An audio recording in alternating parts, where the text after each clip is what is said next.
Everybody, thank you for the March 27th Board of Selectmen meeting. First thing we're going to do is reorganize the board. So do we have a motion to appoint a chair before the Selectmen? Good, thanks. For the upcoming year. I second that. All in favor? No. Carries 2-1. Right? All right, and do we have a motion to elect a clerk for the upcoming year? So moved. I would Gus Murby. move to nominate Gus Murby. Second. All in favor? Yep. So why don't we move around then? All right. Musical chairs.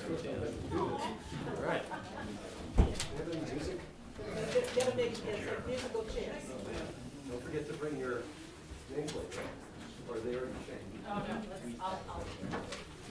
I'll. Do we take all our materials with us? Or Probably most of the same. no, that, all right, I'm leaving that for you.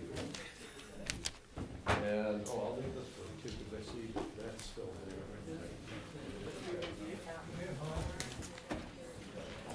I believe I have to be more conservative in my outlook. Yeah. On the right-hand side of the right wing?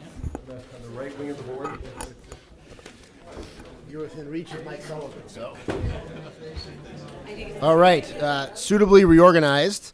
I will note we have one addition to the agenda that came in after the meeting notice was posted, and we determined that it was not foreseeable at the time the meeting was noticed, and it's necessary to go ahead with it tonight for the purpose, interest of the town. There will be an executive session at the close of the meeting for the purpose of discussing collective bargaining, and the open session will not reopen. And Pete, did you disclose the video recording? Okay. We are being video recorded. And as we begin, we want to take a moment of appreciation for our troops serving in the Middle East and around the world.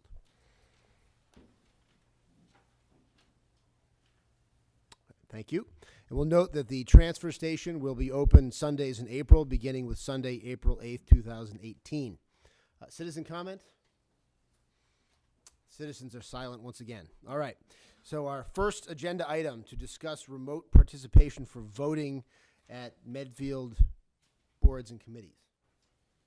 So I'm the one who initiated the action in the course of the ALS study committee meetings. We ran across a situation last week where in order to conduct a vote, it turned out we didn't need to do it, but we thought in order to conduct a vote that was kind of important to conduct, we had one voting member who was coming up on a train from New York, so that's what prompted the question of can we do things remotely. Mark Sorrell indicated that there were in fact provisions that the AG's office had promulgated on how to do that, but one of the steps for that was for the Board of Selectmen to vote to authorize remote participation. And as I recall in that conversation, Mark mentioned that the town, in addition to simply approving it, should approve it with a set of policies to go along with how to govern it. So about 30 minutes ago, I got a draft set of those policies here for you to review. I would suggest we probably don't have to finalize the policies themselves this week, but I would request or move that the Board of Selectmen authorize the remote participation by members of the committee. And if you want, before we get into it, this is strictly a draft. I wrote it very quickly. It's applicable to all members of committees, to include the committee chairs. The only exception I made was the person who's actually taking the minutes for the meeting, to make that person need to be physically present. The way I set this up was to allow a committee chair to make the decision that they would like to allow remote participation.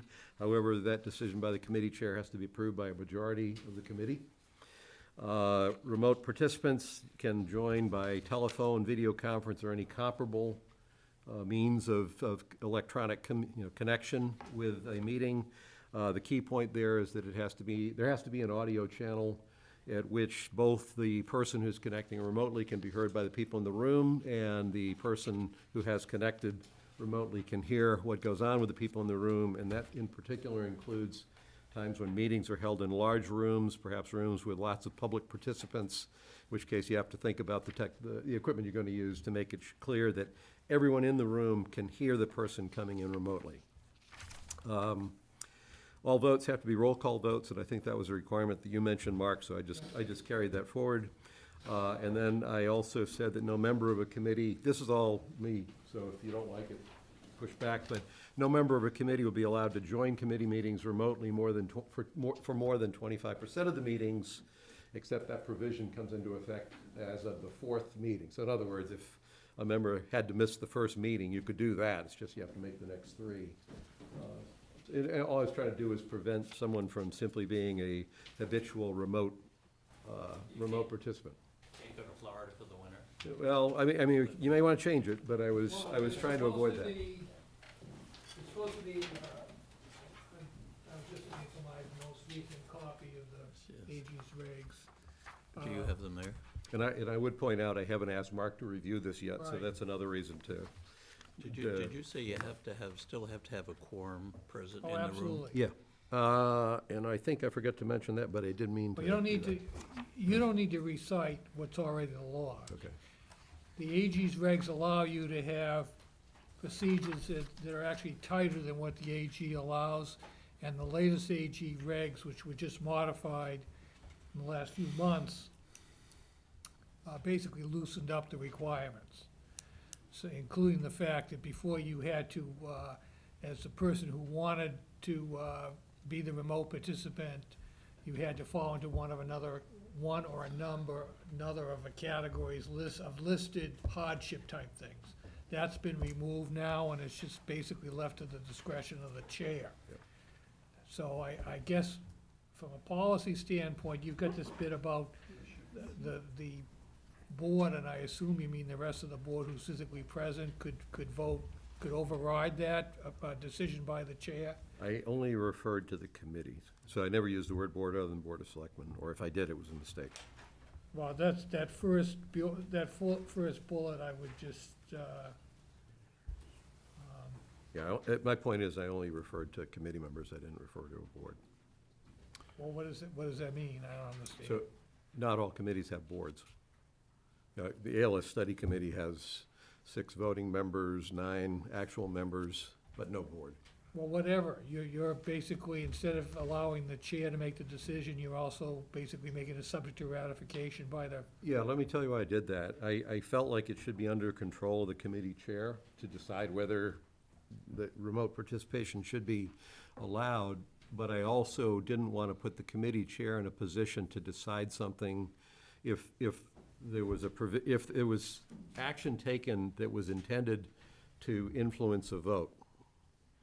Then I thought if a majority of the committee was okay with that remote participation, that was simply a check on a committee chair misusing the authority to allow remote participants to come in. So it was, if the whole committee doesn't want to do it, there's probably some reason, and then probably everybody ought to be in the room, that's all.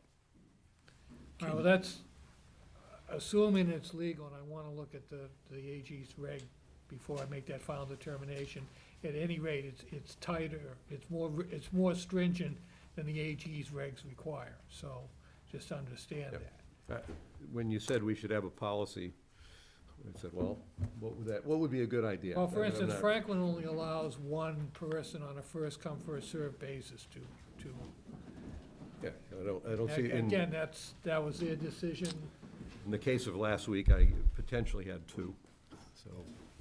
Yeah, I mean, I agree with you on that, Gus. I mean, I think as long as there's a quorum present, Yeah.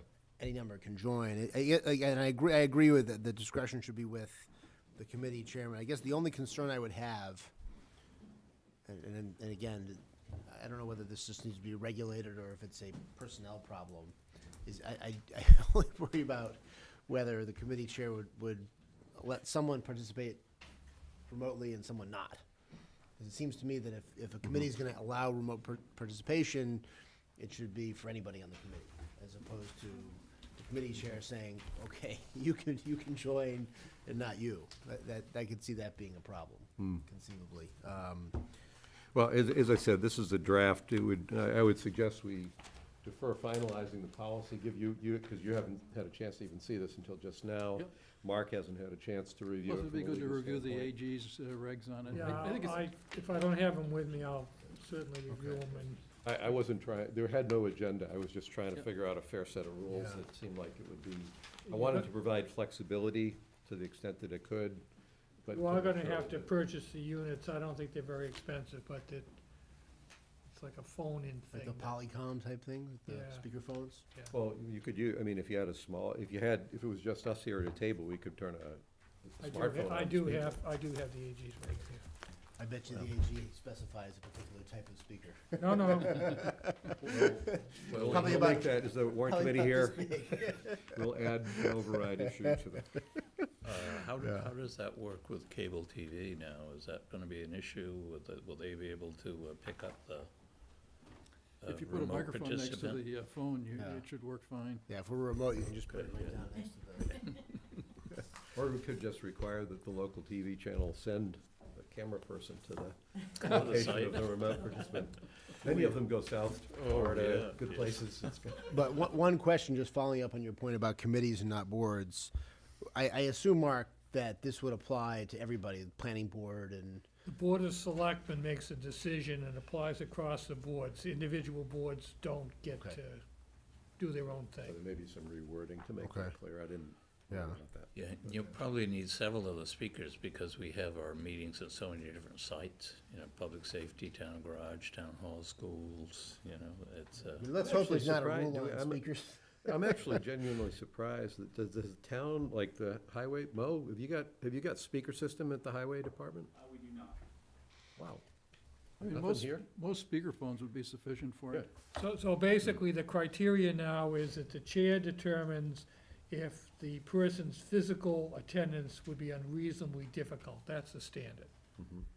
And that, once you adopt it, that's the criteria. Somebody calls up and they says, hey, I'm sick, I'm out of town, this, that, or the other thing, and you make the determination based on what he or she's telling you, whether that's unreasonably difficult.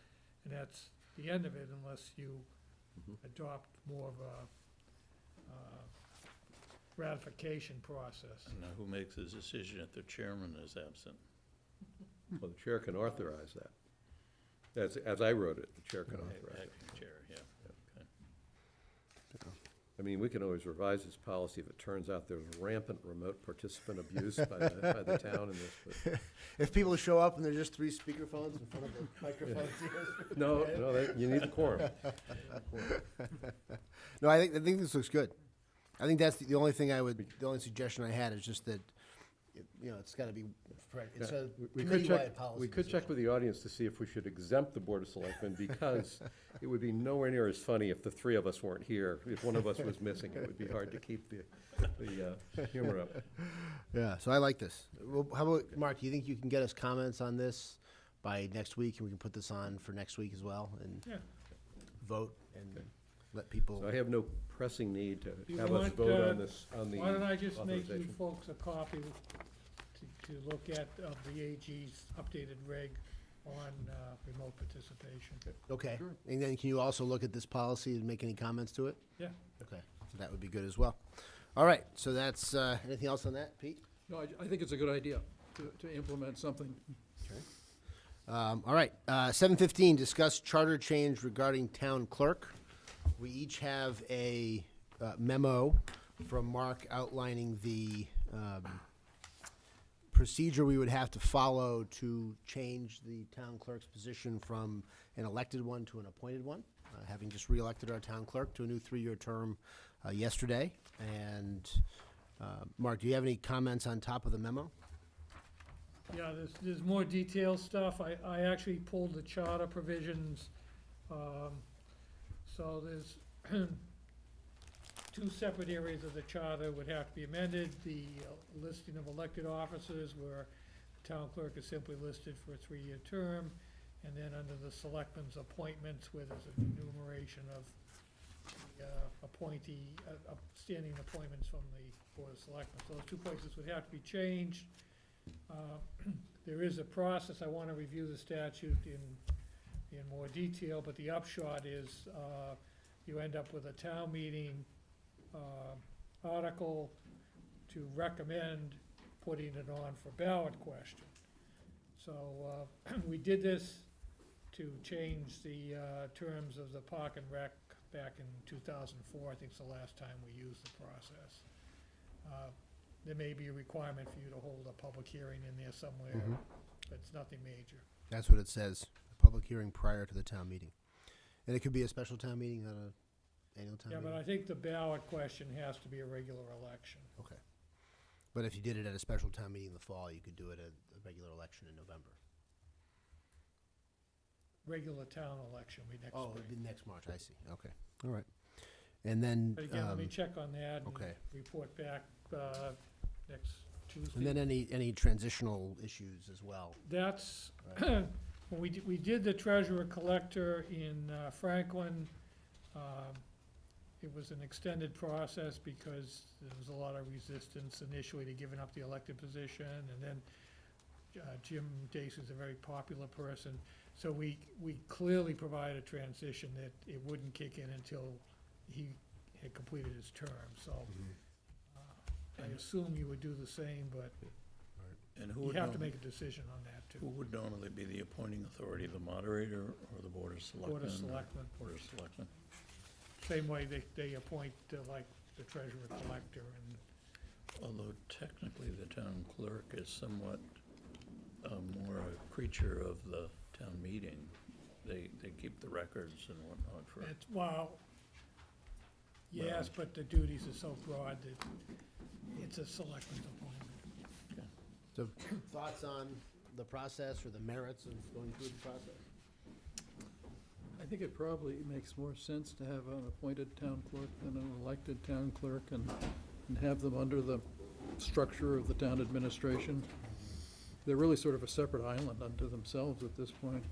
Well, aside from the current town clerk, and I happen to have a lot of respect for the job she's done and how she runs the office, and the knowledge and all that she brought to bear. The risk you run with elected, it's like the treasurer collector. It's a very technical, a lot of legal requirements. And if somebody runs without the background or the ability and gets in there, they can mess things up pretty seriously in that realm, so. Years ago, there was a file clerk that got elected register of probate in Middlesex County. And with a disastrous result, if I recall. Yeah, I don't remember the results, but I just remember it being very ironic that, It's amazing, the town clerk has obligations that you don't even think about, that they're responsible for. So, you need somebody that's organized, you need somebody that's technical and detail-oriented. No, I mean, it's not I don't think it's a reflection on the current town No, clerk. she's- It's just in thinking about Right. your point, Pete, structurally, and I know in other towns, the town clerk has another responsibility as well. So in Norwood, for example, the town clerk is also the town accountant. Really. And so, which kind of goes hand in hand in terms of the level of detail and lets you pay a person in that overall position more as well. I mean, because you're kind of combining two positions and, You got record keeping like birth, death, marriage, and if that stuff isn't done properly, adoptions from out of state, even out of country, it's some fairly sophisticated processes that have to be followed. and the federal election laws are getting so complicated now, and there's so many opportunities for exposing the town to liability. I think you really need somebody who's on top of it, so.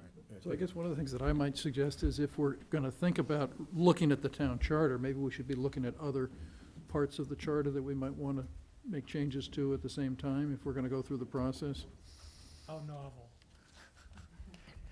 Only because, I'm sorry, I didn't mean to be sarcastic, but this goes back 10 years at least. And we, in fact, the Board of Selectmen at that time formed a committee which was supposed to review the charter as well as bylaws. Yeah, and it never happened. Right, and the need is still there on both counts. You know, reasonable minds can disagree on the codification and what, not that it was a bad thing, but from a priority standpoint, substantively, nothing's changed. And so we have like the dog thing that I pushed that we're reacting to. We've got whole other areas that we do not have bylaws, that do not have adequate bylaws in place, or we have charter gaps or what have you. It really requires an exhaustive, detailed study. So if what I understand, what you're saying, Mark, is you're gonna draft a memo for us, outlining what other things we ought to look at if we're gonna go through this process, and identifying those areas in the charter you think should be included in this review? Is that correct? Oops. I mean, you all heard what he said. He said, "I'm gonna draft a Did you need a memo." motion? I think there's probably already memos in existence, I can do that, but, you know, it's not up, the thing particularly with charter and bylaws, and why my hands are somewhat tied, is it's not my community, it's your community. I can advise you legally, but residents have to decide what's best for the community. I understand that entirely, and I wasn't suggesting that we nominate you as the dictator to dictate the new charter. I'm just saying it would be helpful, based on your experience of many years as a municipal lawyer, to look at our charter and say, what other change, I know there are different procedures for changing the charter, and there's some provisions you can change one way, Right. others you have to change another way. So assuming we're gonna go ahead with this procedure, if you could identify where you would think, just recommendations, even if you don't wanna go so far as to say what the change should be, just identify, here are sections of your charter you might look at. Because Right. I think it would certainly be helpful to me, you know, given that you've got experience in at least 2 other municipalities, to say, here are areas where Medfield could use something else, or you might want to decide between one of these 4 different areas, or something like that. I mean, I think that would be very useful to me in thinking about what we would include in this process. And then, you know, obviously, the residents of the town will ultimately make that final Well, determination. don't you normally elect a charter study committee, No, that's a charter commission. charter commission? Right. But there are certain changes that go that way, and there are some changes that can go this way. Is that Once right? you elect a Yeah. charter commission, you're basically giving them carte blanche to do whatever they want to do. They're entitled to a budget, and then there's a whole statutory process that governs them. Most people don't do that. Right. They basically form an ad hoc committee, and frankly, if it's anything beyond the simple changes you can do yourself, they will file a home rule petition and let the legislature just pass it for them and generally send it back subject to a ballot question. So I would suggest, rather than forming a committee or anything yet, if you could just identify where you see gaps based Yeah. on your experience in this area, and then we can kind of talk about it and decide how we Yeah, want to proceed. and- I'd like to actually suggest, this started off as a discussion around the redesignation of the town clerk's position. I don't think there's controversy over that one specific thing, so I agree it'd be Yeah. good to look at all of it, but that's one thing I don't think we have controversy on. We're well in advance, assuming we put that change in at the end of the next term, 3 years from now, we have an opportunity to actually get that one done and booked well in advance, just off the table. Then your request of Mark, and Bill, you're in the room. I know you have views on charter bylaw changes that we should be thinking about in light of our housing changes. Certainly, anybody who has ideas, we'd welcome, but in particular, only because I've heard from you several times over the years, I would sure appreciate it if you could forward your thoughts on that. Okay. No, I agree. I don't think we should be looking to necessarily do anything else, but if there are a handful of technical changes that would go along with this, I think that would make sense. But I agree. I think we should proceed with this, and then if everything else is too substantive, we'll find a different process. Does that make sense? Sure. All right. You need a motion? I yet. don't know Not- if we do, not yet, unless we okay. need it, unless, Mark. No, you're there's gonna- nothing You're that, gonna do it without being formally ordered to by Voted. the board? Oh, I didn't mean to. I was thinking of the town clerk. well, we talking about the, I don't know if I might ask, with everything that's going on, if the overall charter review can wait Right. and be done in my spare time. Yep. We've got, kind of pressing things going on right now. Sure. In the meantime, I'll work on the town clerk part of it, because there's no reason to hold that up. Okay, so why don't you work on the town clerk part of it, and whenever you get that draft to us, we can schedule a hearing. We'll see what happens in terms of there being a special town meeting in the fall, and you might be able to do it. at I'll that. confirm whether you can do it at a special town. Okay, and if I'd be not, happy. because the only problem with, otherwise, you'd be doing it at the town meeting at the end of April, Right, and then 11 months hence, you'd be doing it at the regular town election. So it'd be Right. good if there were to be a special town meeting in the fall, if we could do that. All All right. Okay, so I see that the warrant committee has arrived. We will adjourn the Board of Selectmen meeting for the warrant hearing, just in case any parts of the warrant hearing are facilitating. I've got a handout from Gus and Pete. Just some notes of mine with respect to Medfield State Hospital. They're short, just for consideration that I would have emailed, but Thank you. the plans to move on now. And, we're out of here until the warrant committee is done.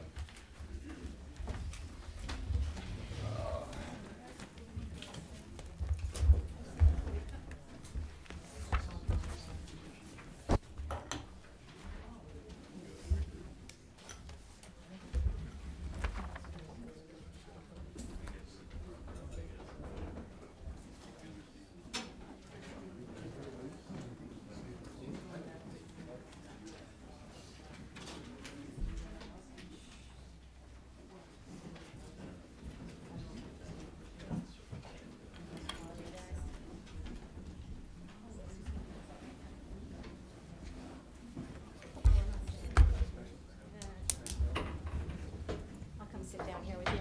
You want to sit facing her? Are we really gonna sit all the women together? Across? What, does it matter? No, because we have to be on TV. I'll sit on the end, I don't care. Sit right there. And I'll sit here. Hey, it's Statler and Waldo. How you guys doing? Good night. All right. So we don't have to even stand up, we could just read from here? That makes me feel better. That's all right. You did this last year. I don't remember doing this last year. Mike Markich I was think I did. You can pretend to be Mike. In the corner. Goofy.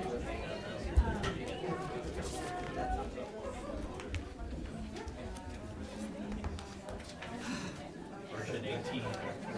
18, that's all? Thank you. Thank you. So many of these.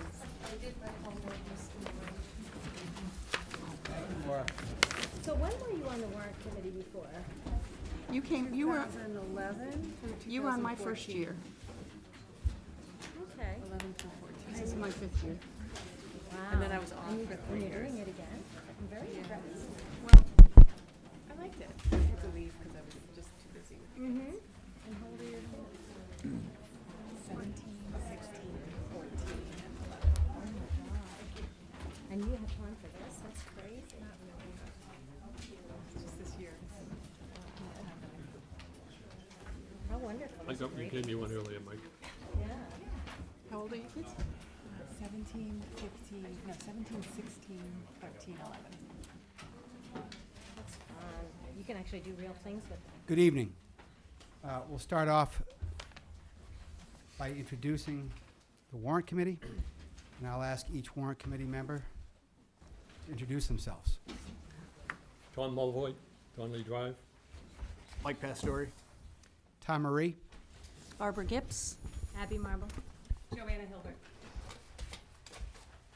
what we'll do is we'll get right into the warrant articles. We have some questions for the selectmen. We have some requests of department heads. And at this point, rather than get into any elaborate discussions regarding the complexities and the challenges that this year's budget presents,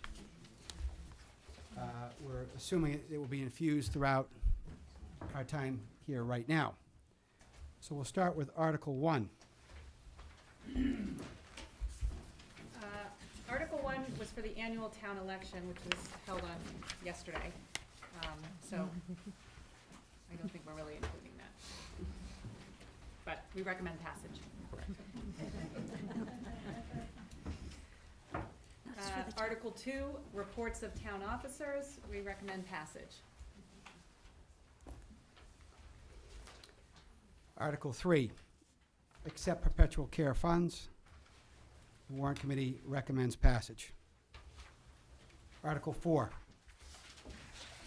to vote revolving fund expenditure limits. The warrant committee recommends passage.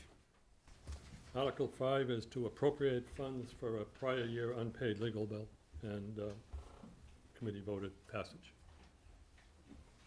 Article 6, to see if the town will vote to appropriate a sum of money to be transferred from the sewer enterprise fund for the purpose of paying a fiscal year 15 unpaid bill. The warrant committee recommends passage.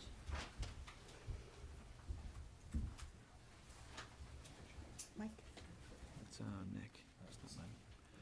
Article 7, to appropriate funds for prior year unpaid sealer of weights and measures bill, and the warrant committee recommends passage. To appropriate funds for prior year unpaid police department bills, the warrant committee recommends passage. And Article 9, to fix salaries and compensation of elected officers, the warrant committee recommends passage. Article 10, to amend personnel administration plan and classification of positions and pay schedule. The warrant committee recommends passage.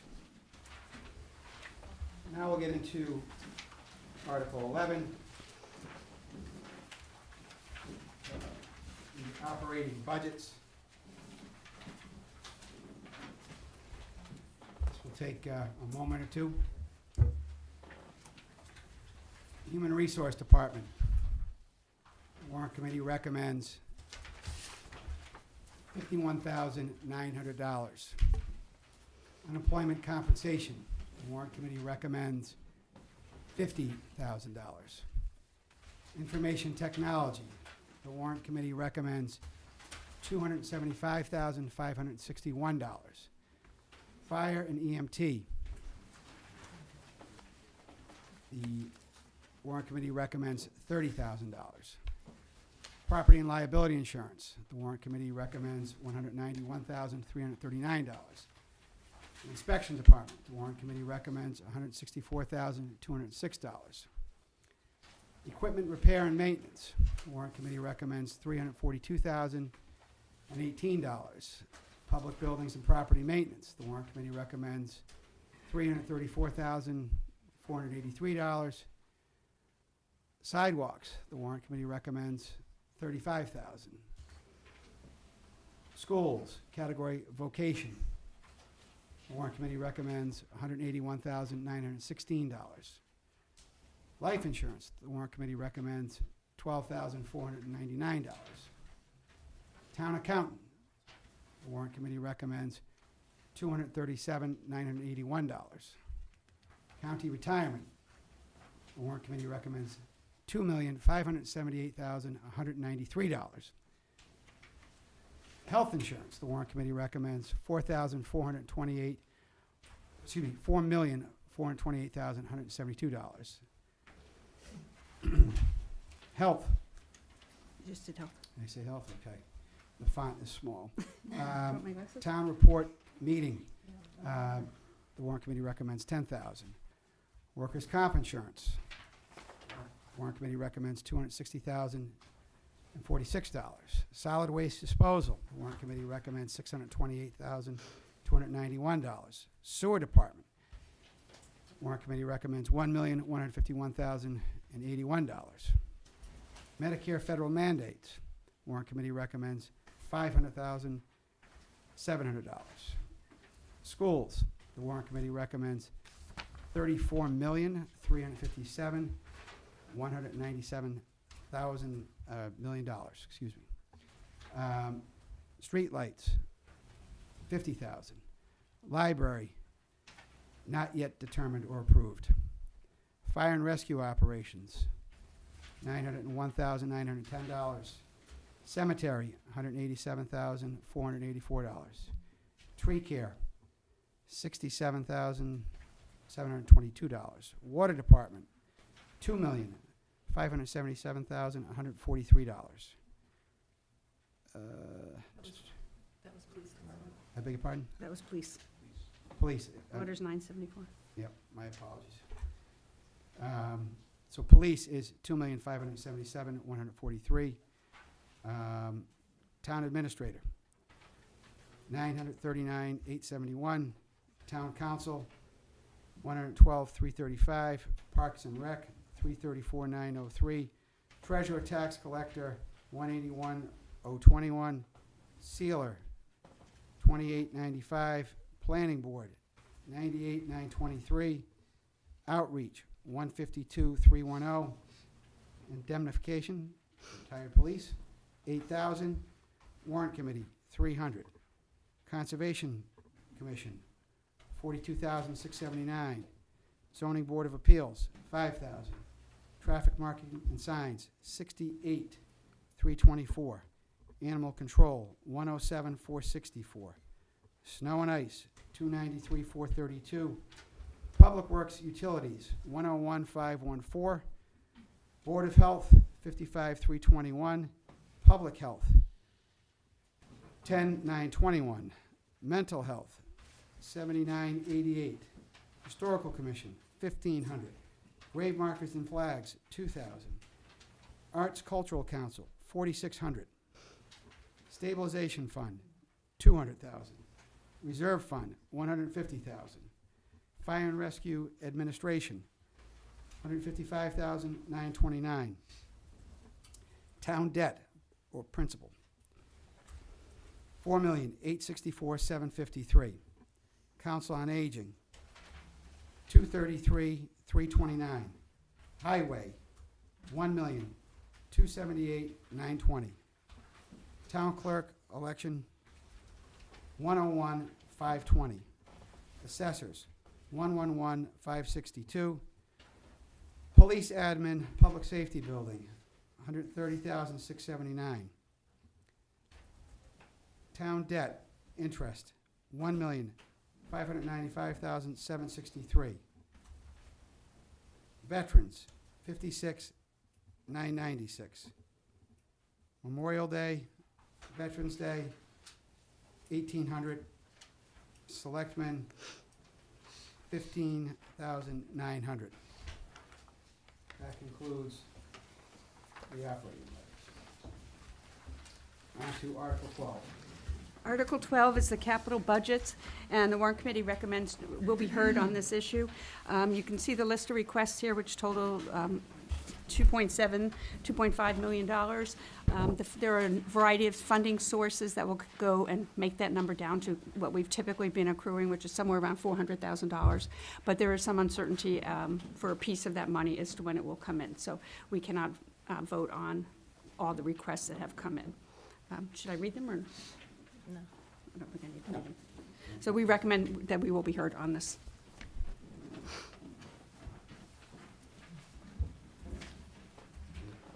Thirteen, Tom. Article 13. 13. Townwide master. Appropriate funds for townwide master plan. The Warrant Committee will be heard. That's $150,000. There are 4 seats up front, if anybody wants to come sit down. I don't know if you can hear me. No? Okay. Article 14, appropriate funds for owner's project manager and architect for park and recreation facility. It will be heard, and at present, that's $330,000. Article 15, to see if the town will appropriate a sum of $150,000 for project management work and an architect for the Council on Aging expansion. The Warrant Committee recommends dismissal of this article. Article 16, appropriate funds for advanced life support services. The Warrant Committee recommends dismissal. The numbers range from $190,000 to $400,000. Article 17, appropriate funds for advice on former state hospital redevelopment and environmental remediation. Warrant Committee will be heard. Article 18, appropriate matching funds for study of incorporating cultural uses into former state hospital redevelopment. At present, that's at $25,000, and it will be heard. Tom?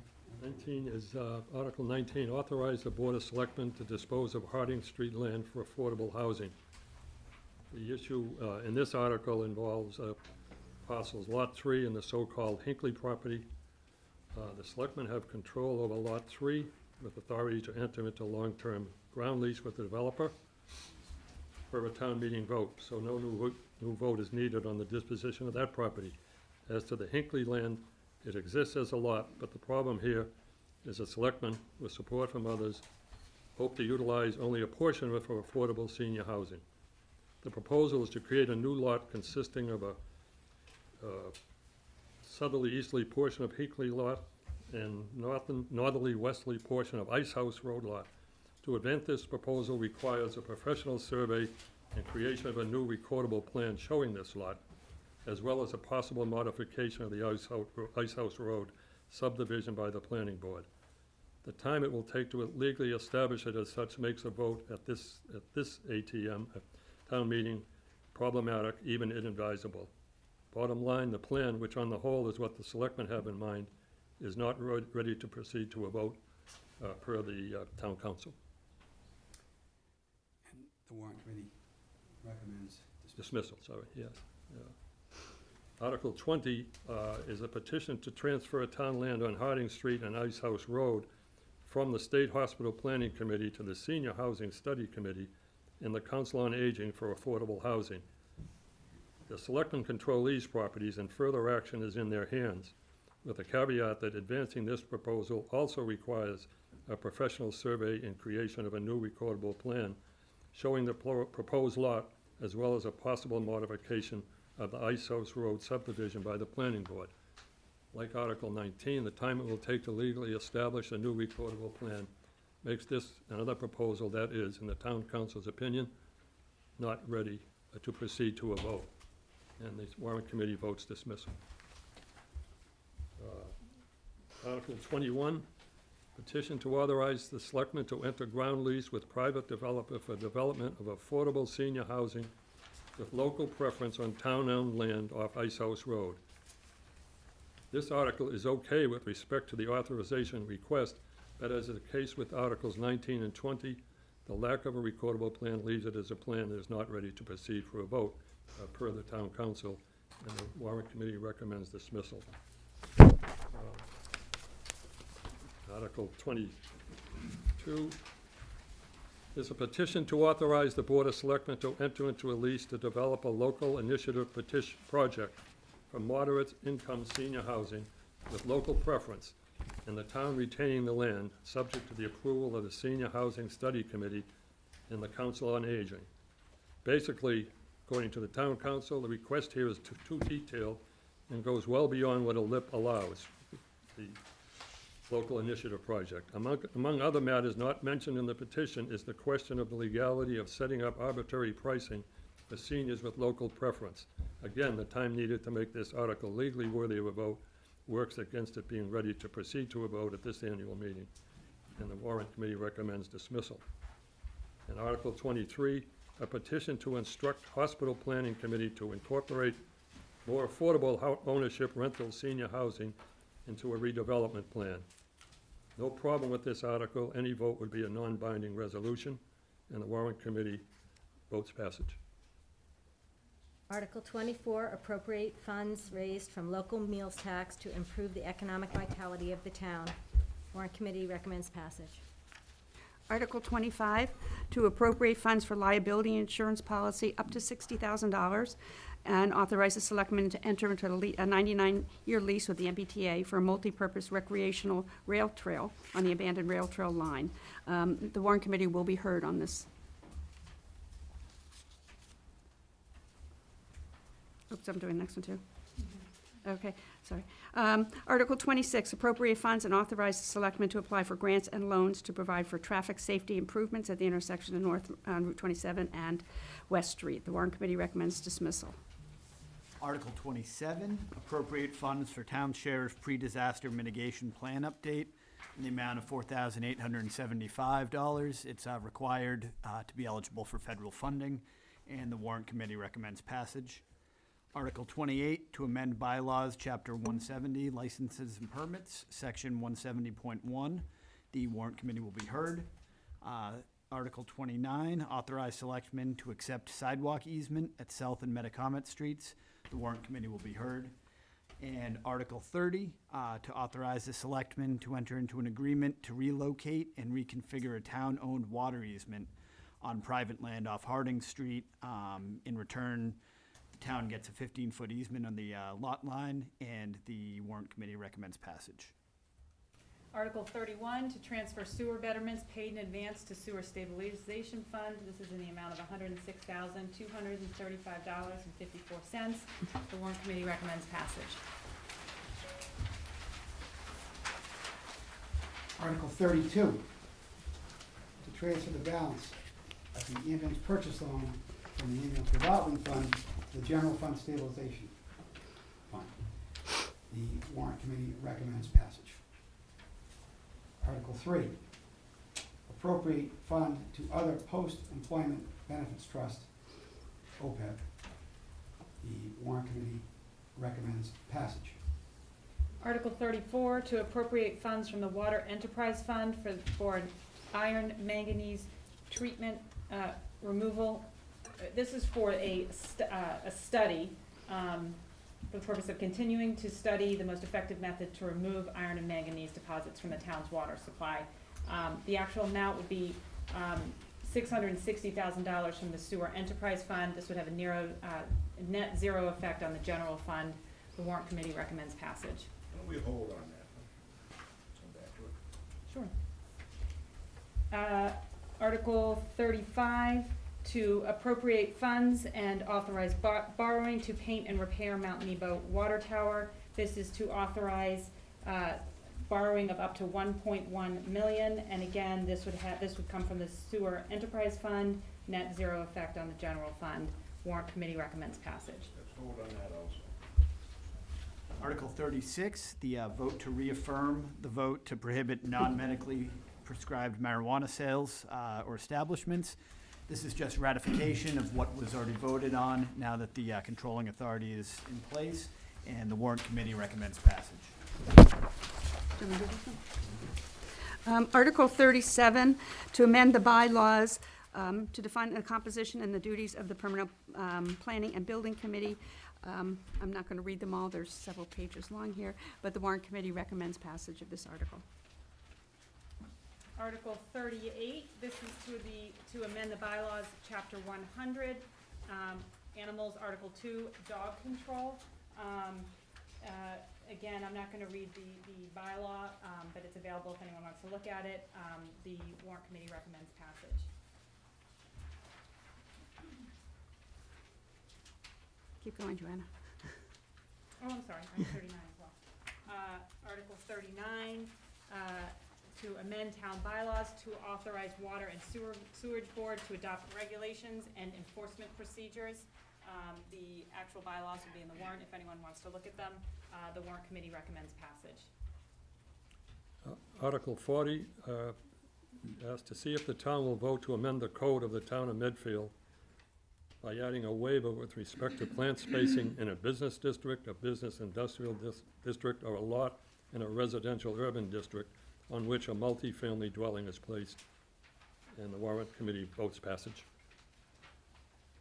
Article 41 is to see if the town will vote to amend the Medfield Town Code by inserting a new subsection to create new special permit criteria specifically for multifamily dwelling developments by the planning board. The board lists 8 special criteria that the board believes will firm up understandings between the town and property owners and developers, and the warrant committee recommends passage. Article 42, vote to authorize election to accept the Massachusetts Community Preservation Act. The warrant committee recommends dismissal of this article. Article 43, the vote to establish a municipal building stabilization fund and appropriate $1 million to the fund. It's subject to an override election vote, and the warrant committee recommends passage. And companion Article 44, to appropriate funds from the municipal building stabilization fund for Dale Street School feasibility study. Also subject to an override election vote, and the warrant committee also recommends passage. Article 45, appropriate additional funds to various fiscal year 19 operating budgets. This will be subject to an override election vote. The warrant committee will be heard. Article 46, vote to authorize assessors to use free cash to reduce the tax rate. The warrant committee will be heard. That concludes our list of 2 holds.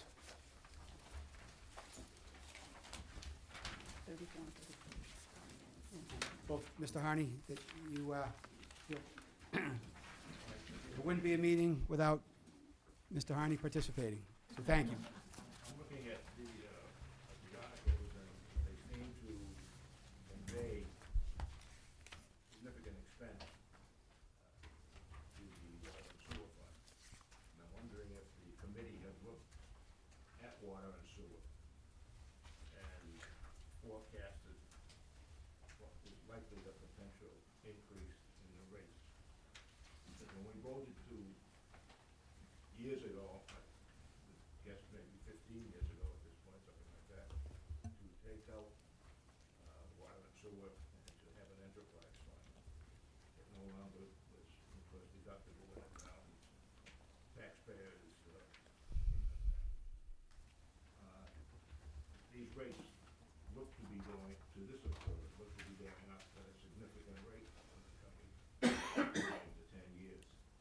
And I'm querying whether or not the water committee have looked at what the impact will be this year and in the next 5 years. We have.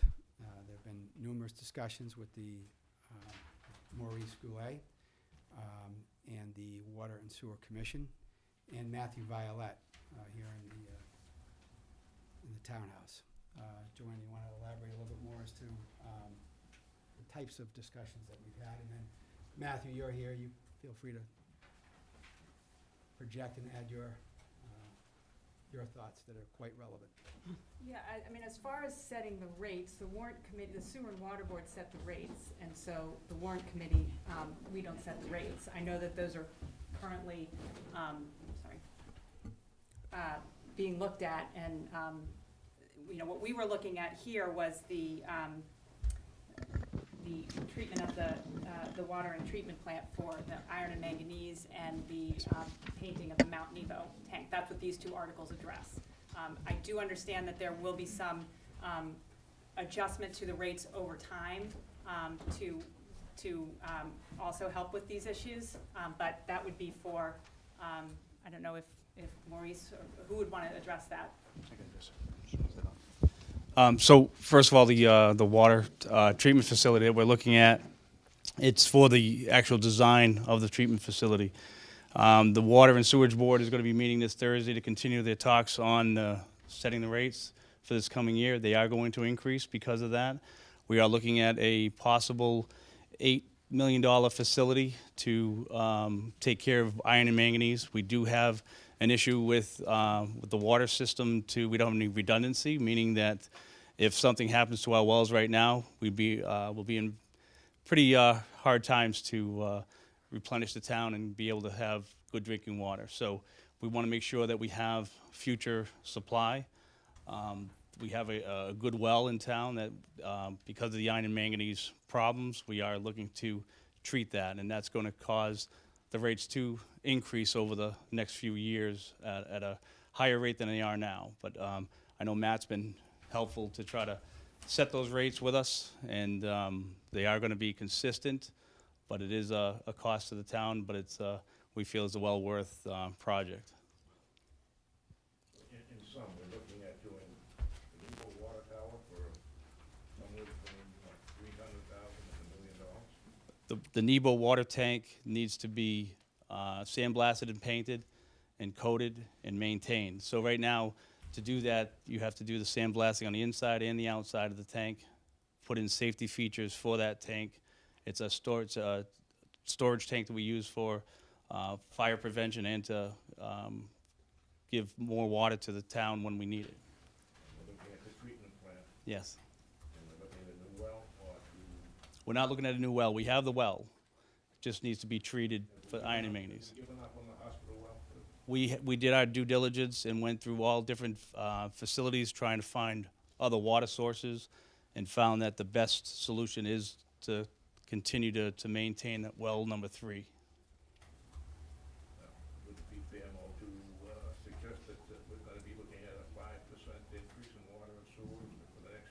I think if the next few years will be a little higher than that. Yeah. We're working on the numbers still, but it'll be higher than that, but it won't be as high as in the years past. This is not on here, Mr. Chairman, but I may go, what's the, is there a land taking in Prospect on Harding Street? I don't know of any land taking. No. It's not, okay, thank you. Thanks. Are you satisfied? Good. At this point, we'll open it up to any questions. And if the town moderator would like to, Questions first? Questions for the Warrant Committee?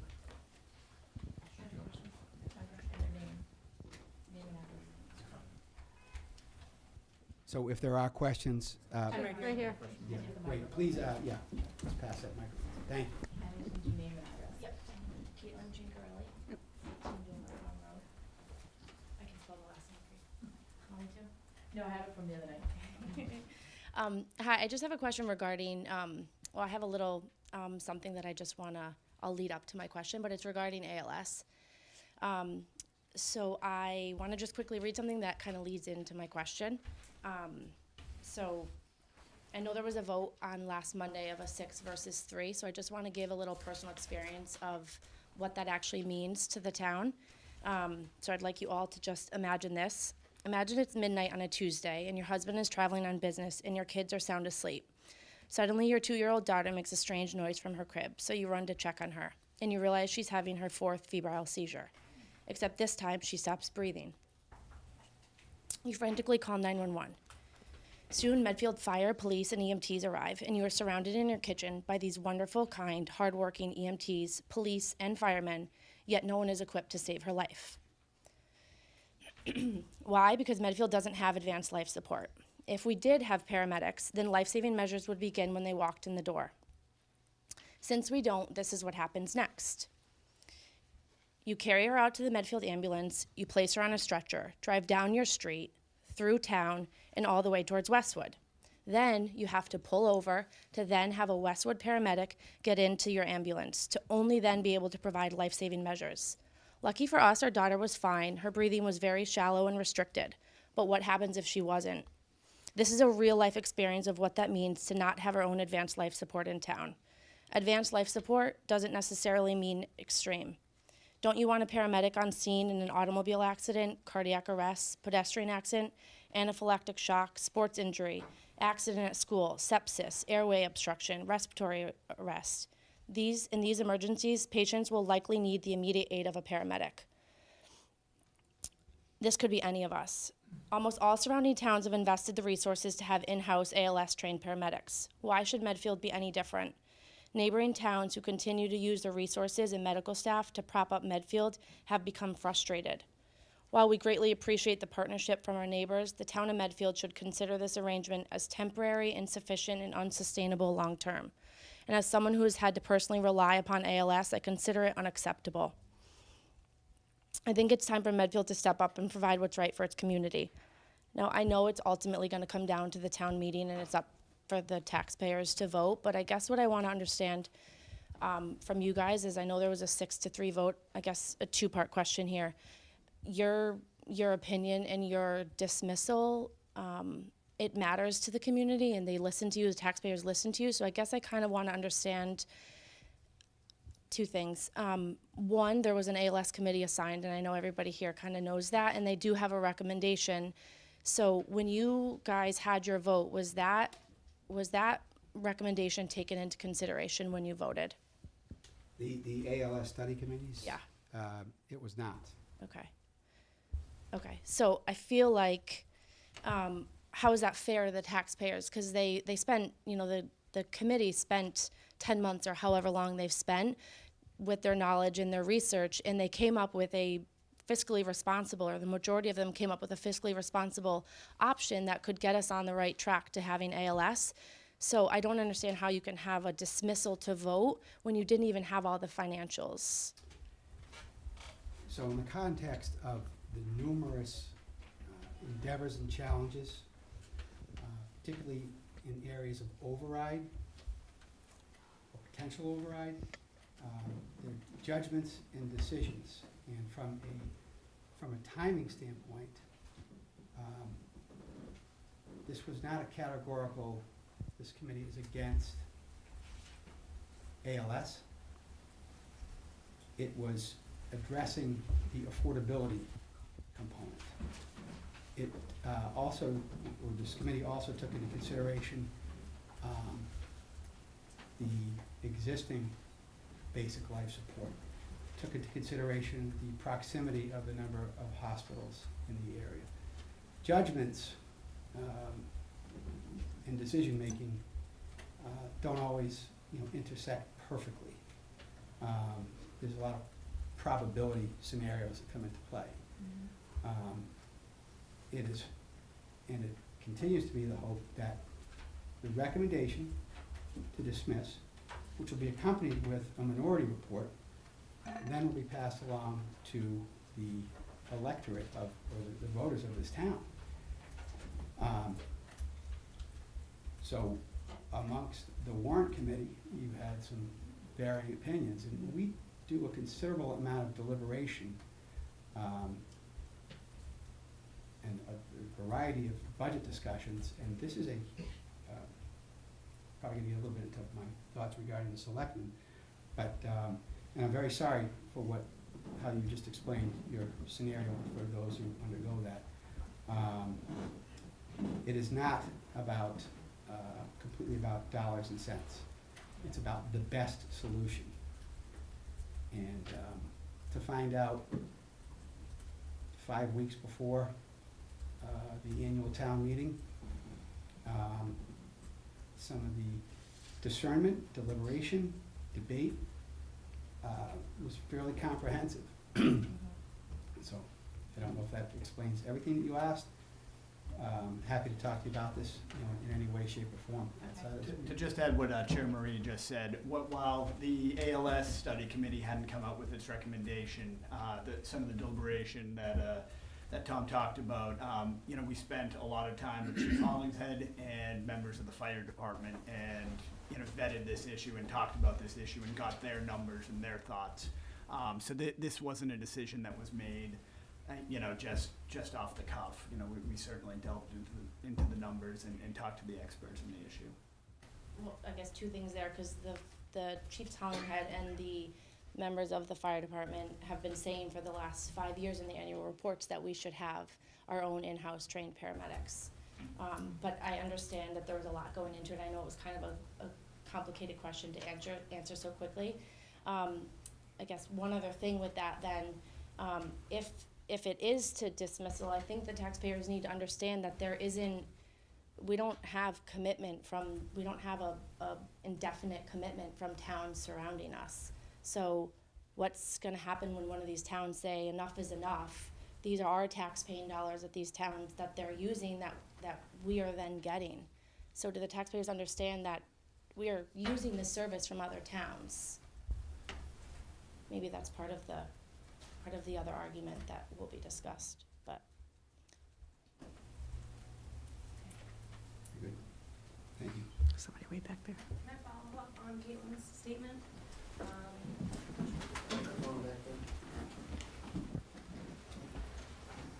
Hi, my name is Kristen, and I didn't know how else to go about this, being a new person in town, and you would think a paramedic is gonna walk through your door to save your child's life, right? That's like so commonly thought of. That's not what's walking in, okay? Because basic life support, they can't even give you Tylenol. We've had 2 intercepts, one of which we had to wait 12 minutes for our 2.5-year-old, whose BP was dropping dangerously fast, okay? 12 minutes for Milford paramedics. We sat in the ALS committee meeting last week. We saw the frustration on the Westwood deputy's face. He's only gonna dig us out for so long. That's the bottom line. We're way behind. You live in Medfield. This is the 19th wealthiest town in Massachusetts.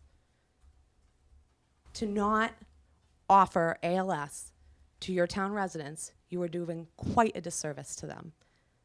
It all comes down to the numbers. It all comes down to the money. Start figuring out a way to do some fundraising. There's grants. There's plenty of things that you can apply for. Maybe you guys step outside the box and think outside the box to build an ALS committee and then not wait for the recommendation and go ahead and just vote. In my eyes, that wasn't the best decision on your part.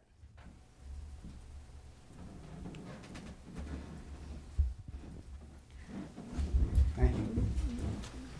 Set aside, she doesn't pay taxes, from what I understand. She lives in one of the apartments.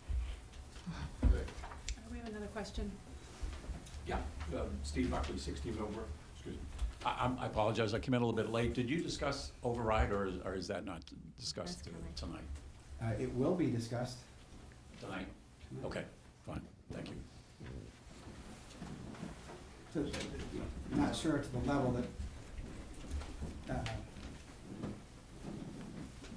will meet with your satisfaction, Steve, but it will be addressed. Chairman, did I just hear you say you're going to discuss the overrides? In very general terms regarding, in fact, Scott, if it's okay with you. No, please do it now. Yeah. So, whether it's Park and Rec, Council on Aging, Advanced Life Support, Special Stabilization Fund, Dale Street Feasibility and Design, I guess we just found out today that Council on Aging, I'm sorry, the cultural, what is it? For the State House will leave chapel. The Right. $25,000? 25,000, right? So Yeah. there are a number of endeavors, projects that have, we've been aware of since the beginning of the season, that have slowly emerged in terms of positions from the Warrant Committee, from study committees, Permanent Building Committee. To the backdrop of that, the school committee was given a target of 4% in set guidance. All of the departments were given guidance at the beginning of the season, and we're not close right now. So I would ask the selectmen, who work tirelessly and in the best interest of all taxpayers, we need some direction as to how you see some of these articles, these costs, and the potential operating override, debt exclusion override scenarios. It's no greater challenge that we haven't seen before, but we're close to the finish line, and it's time for some real collaborative and perhaps creative suggestions. In addition to that, and I'll take this opportunity to speak to the department heads, we're going to be coming back to all department heads and asking you to likely to cut your budgets. This potential fiscal distress is very unsettling. Thinking that our tax rate could jump significantly.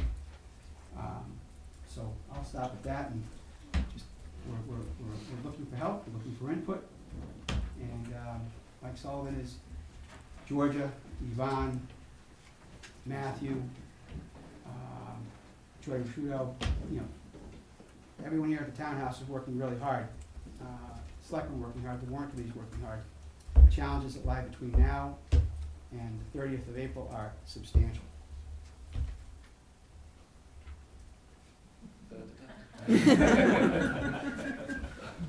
So, sure sign of spring, 34 days until our town meeting. So, just a couple of notes. I just, first of all, want to thank you again for the honor of being Medfield's town moderator. I appreciate votes and support yesterday.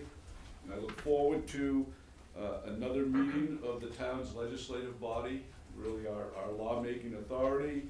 And I'm sure it will be another meeting that will be characterized by open and constructive dialogue, civility, thoughtful consideration, as well as expediency and efficiency. So that will be the goal as it is every year.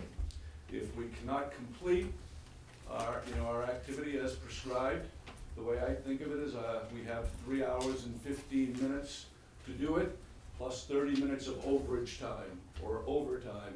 So the way that the town charter and bylaws prescribe is that we begin at 7:30 and we go, I need to make a call at 10:45 if we are not complete. So, and if I make the call that we can complete the meeting in another 30 minutes, we'll do that. So that's always a judgment at that time. So I'll be asking that night for the same kind of efficiency and expediency so we can move through the agenda. So that's, we would operate under our similar format as we have before. The articles will be addressed first, the consent calendar, second, standard town business, and then thirdly, there'll be a lottery around groupings. I haven't grouped them yet, but clearly the budgets and likely the senior housing and affordable housing issues, the ALS issue, the master planning issues will be somehow put into these groupings, and we'll call those groupings by the lottery as we did last year. Seemed to have gone well and seemed to be a good way to move through a lot of articles. We have 46 articles as we just went through. A couple of other notes regarding process. So same policy in terms of any presentations.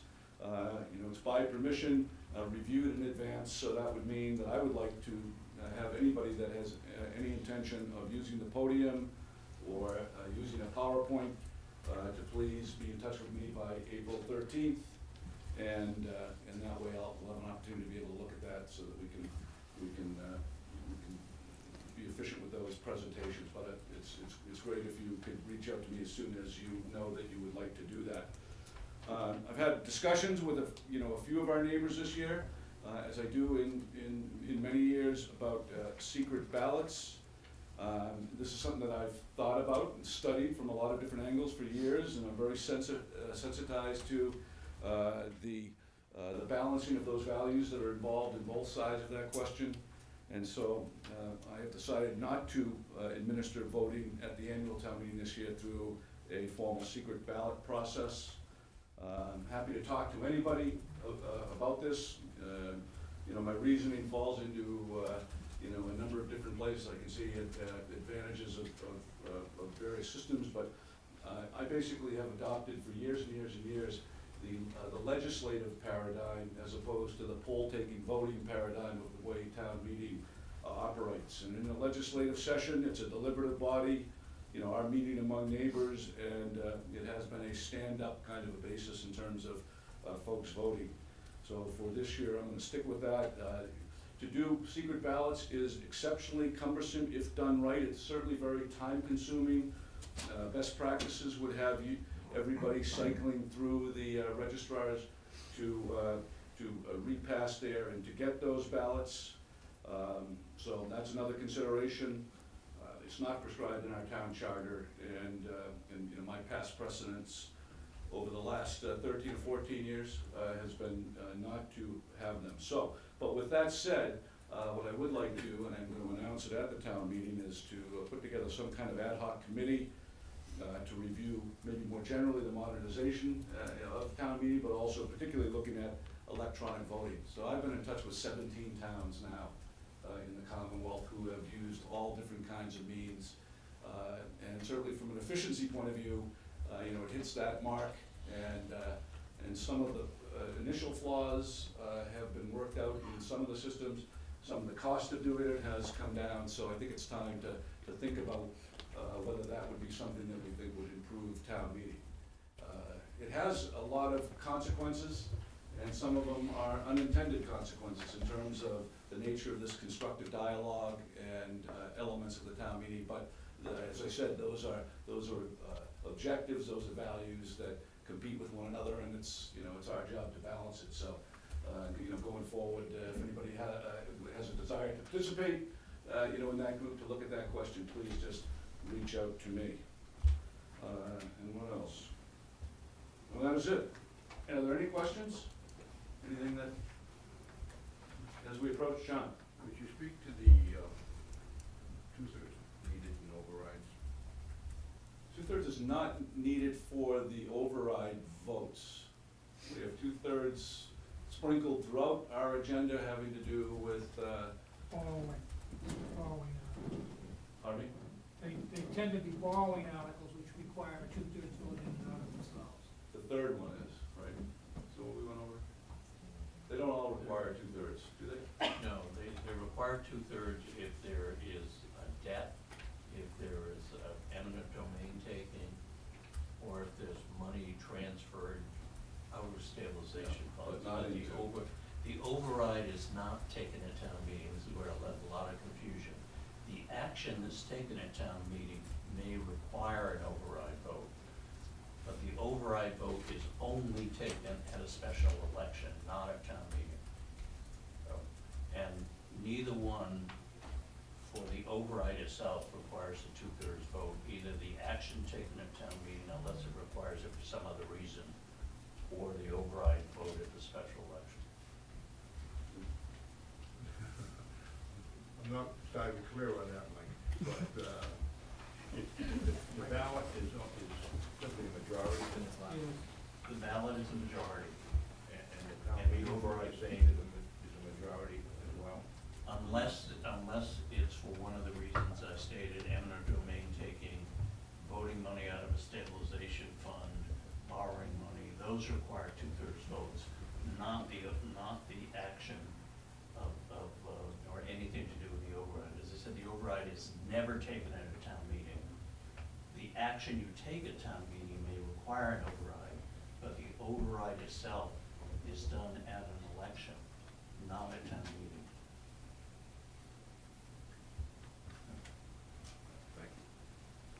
So I continue to be adept at deflecting good questions to the person who has the most information. Are there any other questions? Has the date been set for the election? I don't think so. I have not heard that from Carol. I assume it would be in early June. I think that's when we have done it in the past. I don't know whether that's, I don't know whether there's any of this has any time elements built in as to how. Voter registration, printing the ballots, getting the ballots approved by the state, Yeah. so it takes time. Probably takes about 30 days to Get ready. get ready. It depends on what happens at town meeting. If none of the articles require an override pass at town meeting, there won't be an override vote. That should be said for sure. Okay, thanks. I always hope. That'd be interesting. None of them passes? Clear to leave? So you don't want answers tonight. You have questions for us, but no answers. Delighted that you. Not suggesting we have them, but we. That's the override. Excuse me? You want me to talk about the override? Sure. Yeah, Mike, yeah, probably good idea. Yeah.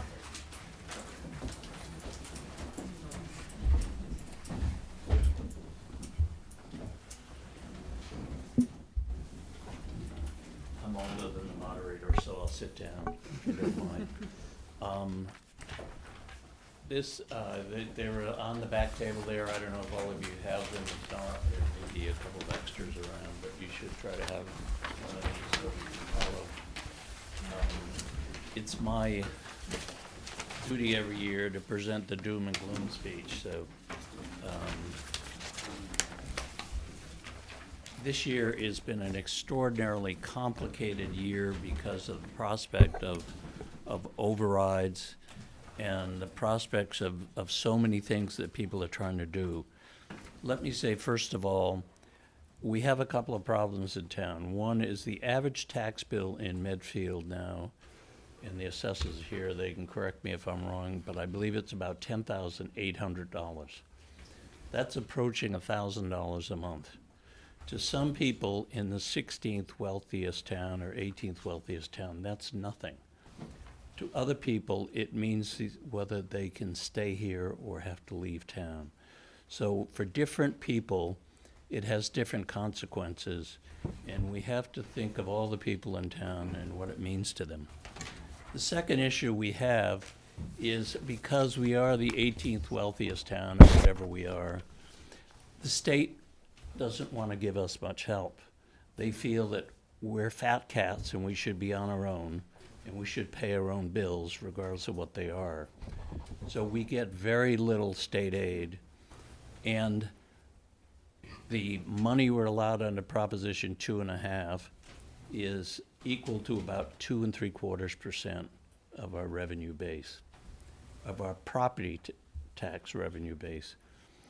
So we don't even get 3%. We're allowed 2.5% under Proposition 2.5. We're allowed new growth. New growth brings in somewhere about $350,000 a year. The 2.5% brings in just about $1 million a year. So you're talking about $1,350,000 in new revenues from the property tax. State aid, the governor's budget proposed an increase of $101,000. That's 1.3%. So it doesn't even begin to match the increase in the property tax base. Local receipts. Now, the big local receipt is motor vehicle excise, which everyone hates. And it's also interest earnings, it's your dump stickers, it's fines, and all of those little items that add up. That is actually decreasing. It's not increasing, it's decreasing. And one of the reasons it's decreasing is because our sewer debt, as it's paid off, we are not collecting as much in sewer betterment revenue, which is has been one of our major local receipts. So it's dropped from, I think, over $600,000. We're down to about $225,000 this year. So there's a slight decrease in local receipts. So overall, we're probably somewhere around 2 to 2.5% increase in our revenues. So what's happened to our expenditures? Our health insurance budget is up over 9%. Our Norfolk County retirement budget is up over 9%. Our unemployment budget is up 67%. Our school budget is up 4%. And you can go on through the list of these. So it's obvious to anyone with grammar school arithmetic that we are spending more than we are taking in. And how do you deal with that? You deal with it by cutting back or by increasing your revenues or a combination of both. Again, quite simple. In theory, it's when you get down to the nitty-gritty and you try to say, well, what should we cut, that it becomes difficult, and that's what we've been wrestling with over the past few years. If you look at the front sheet on here, and the front sheet is the one you probably want to deal with. The rest of it is backup material that explains how we got the figures on the front sheet. And go down to the bottom right-hand corner. That's the estimate that we've been preparing. And I'd like to thank Joy Risciuto and Matt Violet from the accounting office, Yvonne Remillard from the assessor's office, and Georgia Kalivas from the treasurer collector. We are certified as of last July 1st for $2,886,000 in free cash. Sounds like a lot of money, but when you take it, when you consider that our budget is approaching $70 million, $2.8 million is not a huge reserve. If we act on the budget recommendations, and the recommendations that I've included in the second sheet are what the Warrant Committee has voted, and if they haven't voted on it, we took what the budget is submitted by the department heads. With those recommendations, we will use $1,582,000 of free cash, which is the next to the last figure. And we will have remaining in our free cash $1,304,000. So we'll use almost 1.6 million. We'll have left 1.3 million. That includes raising the tax levy by $2 million over and above the 2.5%. It includes two overrides. If you go to the top of that column, you'll see tax levy overrides and our debt exclusion, $2 million. So even with $2 million in overrides, we're cutting too heavily into our free cash. And why you say, well, it's free cash, let's spend it all. If you spend it all this year, you better be prepared to dig deep in your pockets next year, because if you spend it on operating expenses, you've dug yourself into a hole, and you've got to dig yourself out. And if you think it's painful balancing the budget when you have free cash, try balancing the budget when you have no free cash. Then you're really in trouble. And free cash is used for other purposes too. It avoids short-term borrowings. It's available in case of an emergency, such as we had with the snowstorms this winter. It serves a lot of purpose, so we need to maintain it. It also helps maintain our bond rating. And with a $30 million bond issue potentially coming for school in a couple of years, and with $8 million for water projects, we need to maintain a good bond rating to keep our interest rates down. So we're looking at two overrides. The first override is something that we have been trying to address for a number of years, and that's that many of our older buildings, particularly the schools, are falling apart. And how did that happen? It happened because of a policy that the Commonwealth of Massachusetts set up for requiring maintenance of school buildings. Under the old school building bureau, and under the old school funding formulas, the school committee has line item control, the town meeting has bottom line control. So you cannot require the school committee to spend the money in any particular way. Once the town meeting appropriates the funds, it's up to the school committee to fund that money. Now, what the state did, and this is not the school committee's fault, this is not the administration's fault, this is a state policy. They said, okay, if you don't maintain your schools, if you hire teachers or guidance counselors or spend it on whatever, it's up to the school committee. That's its own discretion. If you put it into maintenance of the building and you can't afford to do those things, tough luck. But if you don't maintain your buildings, let them fall apart, we'll build you a new school. And as a result, the state ended up with $8 billion in a backlog in school building projects, and that's why they changed from a bureau to an authority. In the process, Medfield used to be eligible for 63% reimbursement. We are now eligible for 39.84%. I don't know why they didn't round it to 40, but they didn't. So we now get substantially less money if we want to build a new building. So there's an incentive to maintain our buildings, so we don't have to build a new $50 million elementary school every 20 years. We, at the suggestion of the Warrant Committee, a couple of years ago, in the Permanent Planning and Building Committee, the town appropriated money to hire a facilities planner and to come up with a plan for maintaining our buildings, all town buildings, but the ones that most needed maintenance, the school buildings.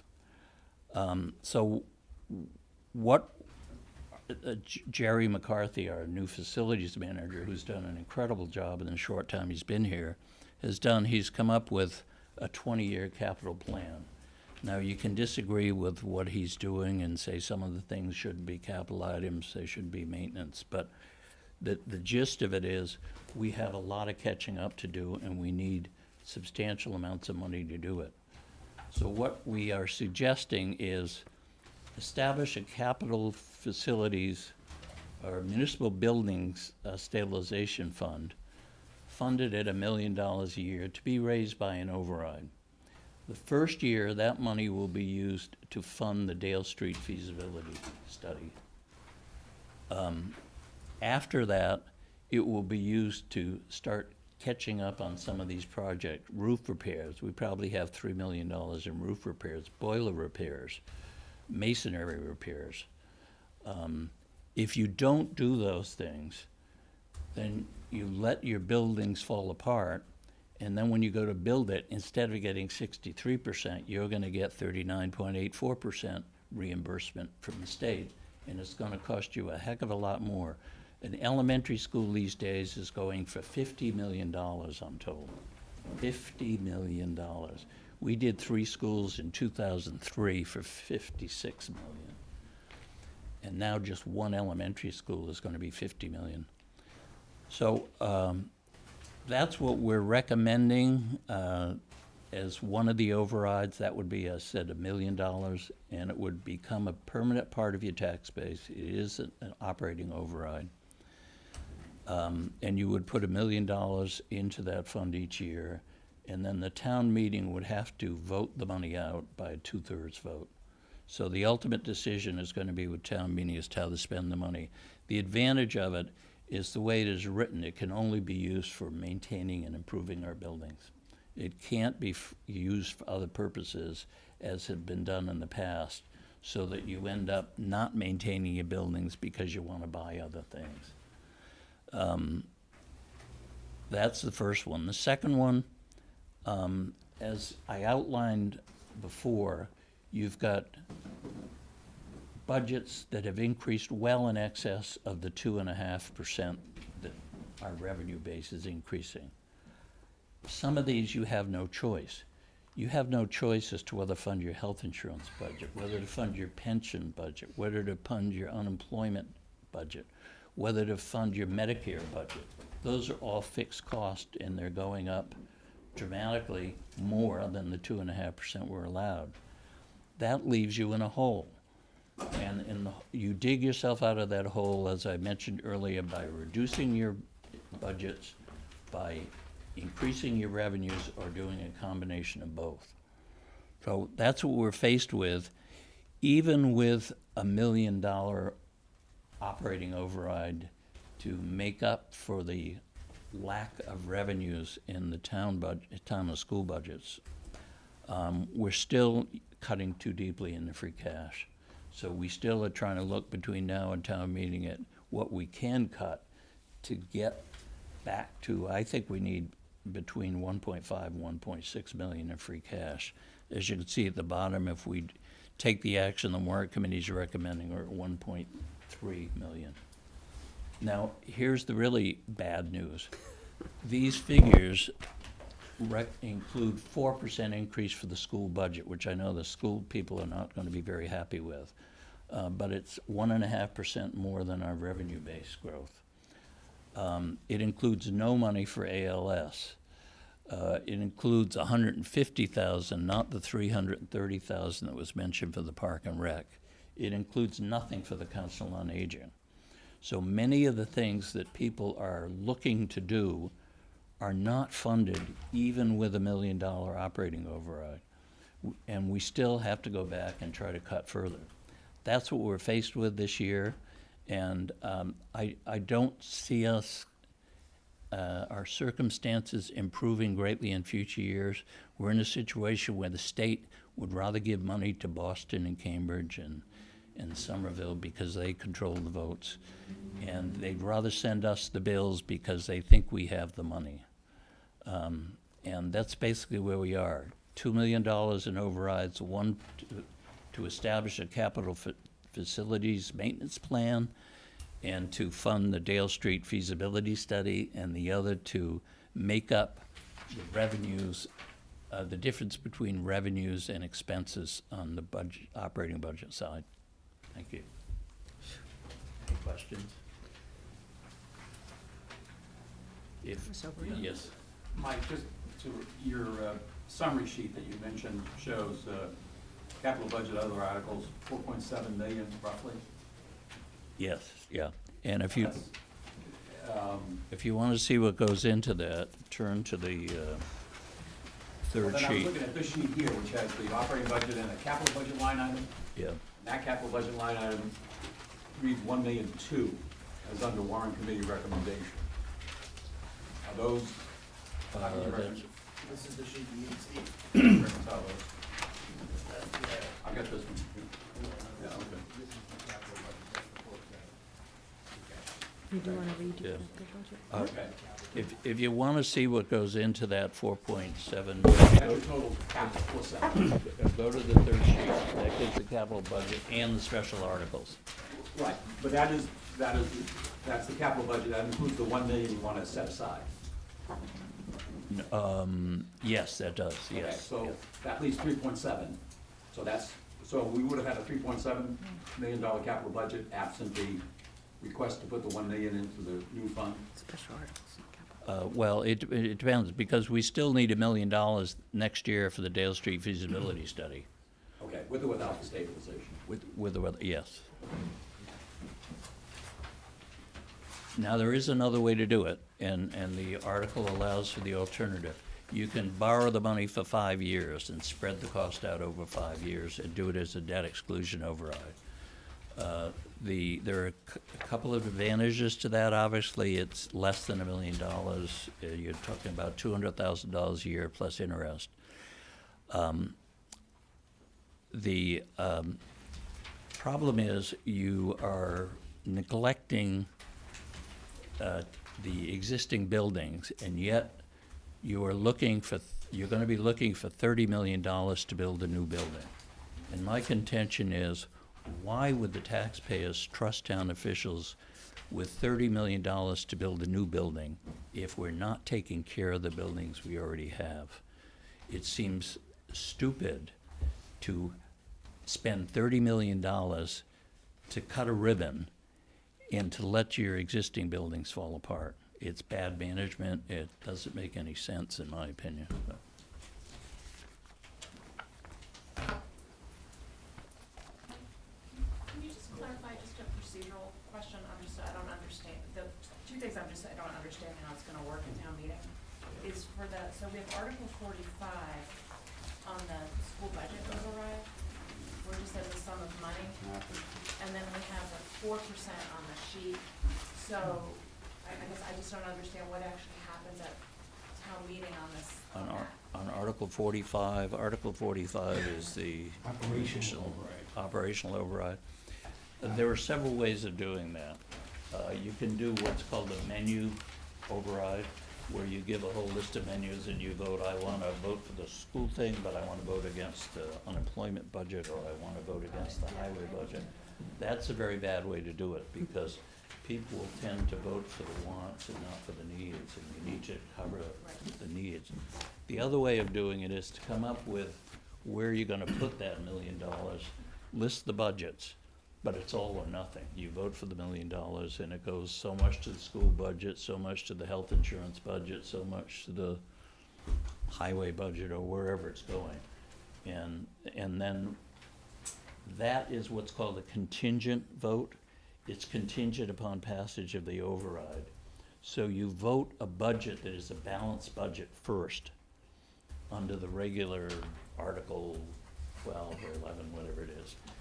And then when you get to Article 45, you vote the additional amount, say $1 million for the override. And that is contingent upon passage of the override vote. If the override vote passes, you add those amounts to the various budgets you've listed in that article. If it fails, you stick with the original articles voted on the operating budget. Okay? Thank you. Yep. Thank you, Mike. You're welcome.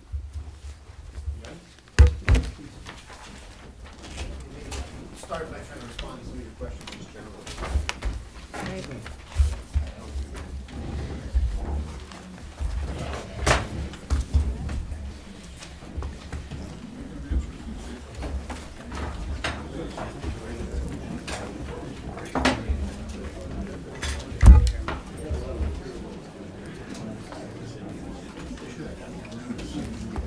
Hi, Christine. How are you? Good, how are you?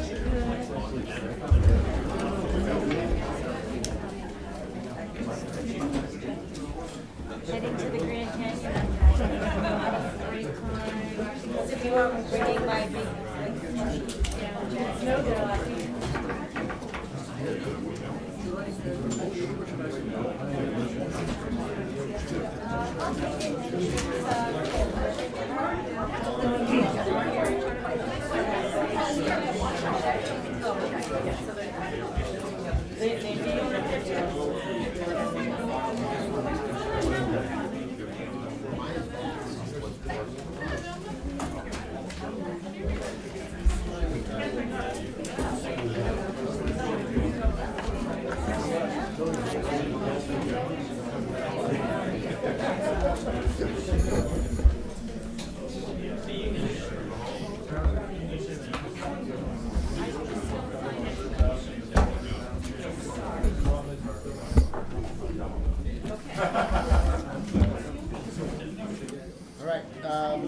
we're back in session with the Board of Selectmen, if Christine is back.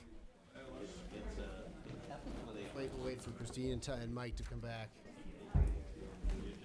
But I thought we would start, Gus and Pete, if you have reactions to the questions the warrant committee posed to us, and how we might proceed, and then we could discuss that a little bit. And then, I don't know that we'll reach a consensus, but at least have a sense of how we might go about getting them an answer that reflects our consensus. So Pete, did you have reactions to the, if I could just have everyone's attention, we're gonna resume meeting as well. So Pete, if you have reactions to the, I guess my problem is I don't have a solution for it. I tend to look to the warrant committee for the answers on the financial issues, so I just don't have a reaction at this point. so pass back to you guys. All right, Gus? So several thoughts. First off, I haven't figured out the dilemma that Mike described. The dilemma that you described is the dilemma that we face. So if everything that's on the docket were to go and pass, it would be something on the order of $2 million override. I think with some numbers, it could be more than that. And when I look at that and I think about seniors, and when I think even about young families with kids, I sit there and I say somehow or another, if I just look in an absolute sense, raising our taxes by $2 million on top of normal growth is just not, it's a non-starter. But then when you do that, then you have to say, okay, so where do you dig in and where do you cut? And I think you've heard some impassioned arguments for certain cuts not to happen. In full disclosure, I'm the ALS Study Committee Chair, so I have a bias in that particular issue. But I'm also a 6-year veteran of the Warrant Committee and 3 years as chair, so I have also a bias in that direction of being hard-nosed around finances. So I haven't figured out the details of where I stand on each one of these particular issues to take a stance. It's just that I'm pretty sure a $2 million override is too much to ask. And I'm gathering that expecting no override may also be too much to ask. And so I will throw one thing back at the Warrant Committee, and this goes back to the time that I was in the Warrant Committee. The second year I think I was in the Warrant Committee, we passed we recommended an override. So the one thing I'd ask for the Warrant Committee is recognizing you've got this big bee's nest of requests.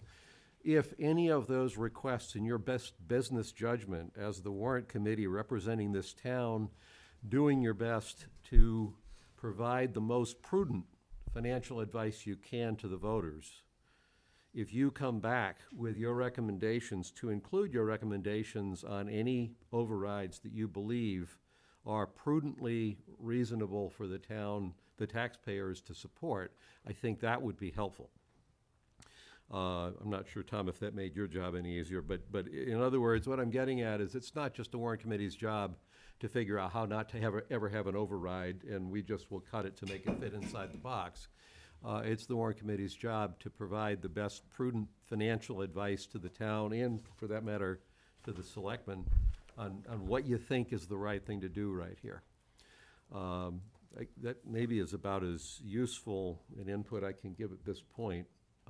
I guess the last point I would make is I don't think taxpayers have seen 4%, 5%, 10% increases in their incomes in the past 10 years. Some have, I understand that. I don't think everybody has. So my starting point around overrides is Prop 2.5 is a pretty good line to draw in the sand when you don't think people have been making gobs of money because we've had a booming economy, or if they haven't been getting increases in their income because we've gone through an inflationary period and you know, it's all funny money, but you're getting bigger numbers. For those two circumstances, I'm much looser about being supportive of overrides. The problem with taxpayers is they're the ones that are at the bottom of the pile. As Mike pointed out, the state, even the federal government, can do good things and just pass the bill on down, whether it's to the state or the states to the towns, whether it's the departments to the taxpayers, and at the end of the day, you have taxpayers who basically have a checking account and savings account, and whatever's in there is whatever's in there. I think really hard when I don't think taxpayers have gotten the kind of increases that we're talking about in our budgets. I think really hard about how easy, I just don't want that to be superficial thought around, hey, it's time for an override, we haven't had one in 8 years. So I'm struggling with it just like everybody is. I'm trying to thread needles just like everybody is. That's where I am. So, Mr. Chairman, I guess I did have a couple thoughts that I'll share. It's a constant dilemma of just not having enough money for the things that we really should be doing and want to be doing. For me, I happen to especially like the youth outreach idea of having a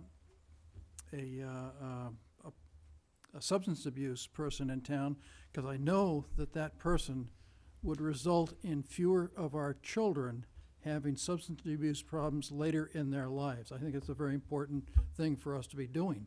I don't know whether that's the right thing for a town to be doing, but it's the right thing for a society to be doing.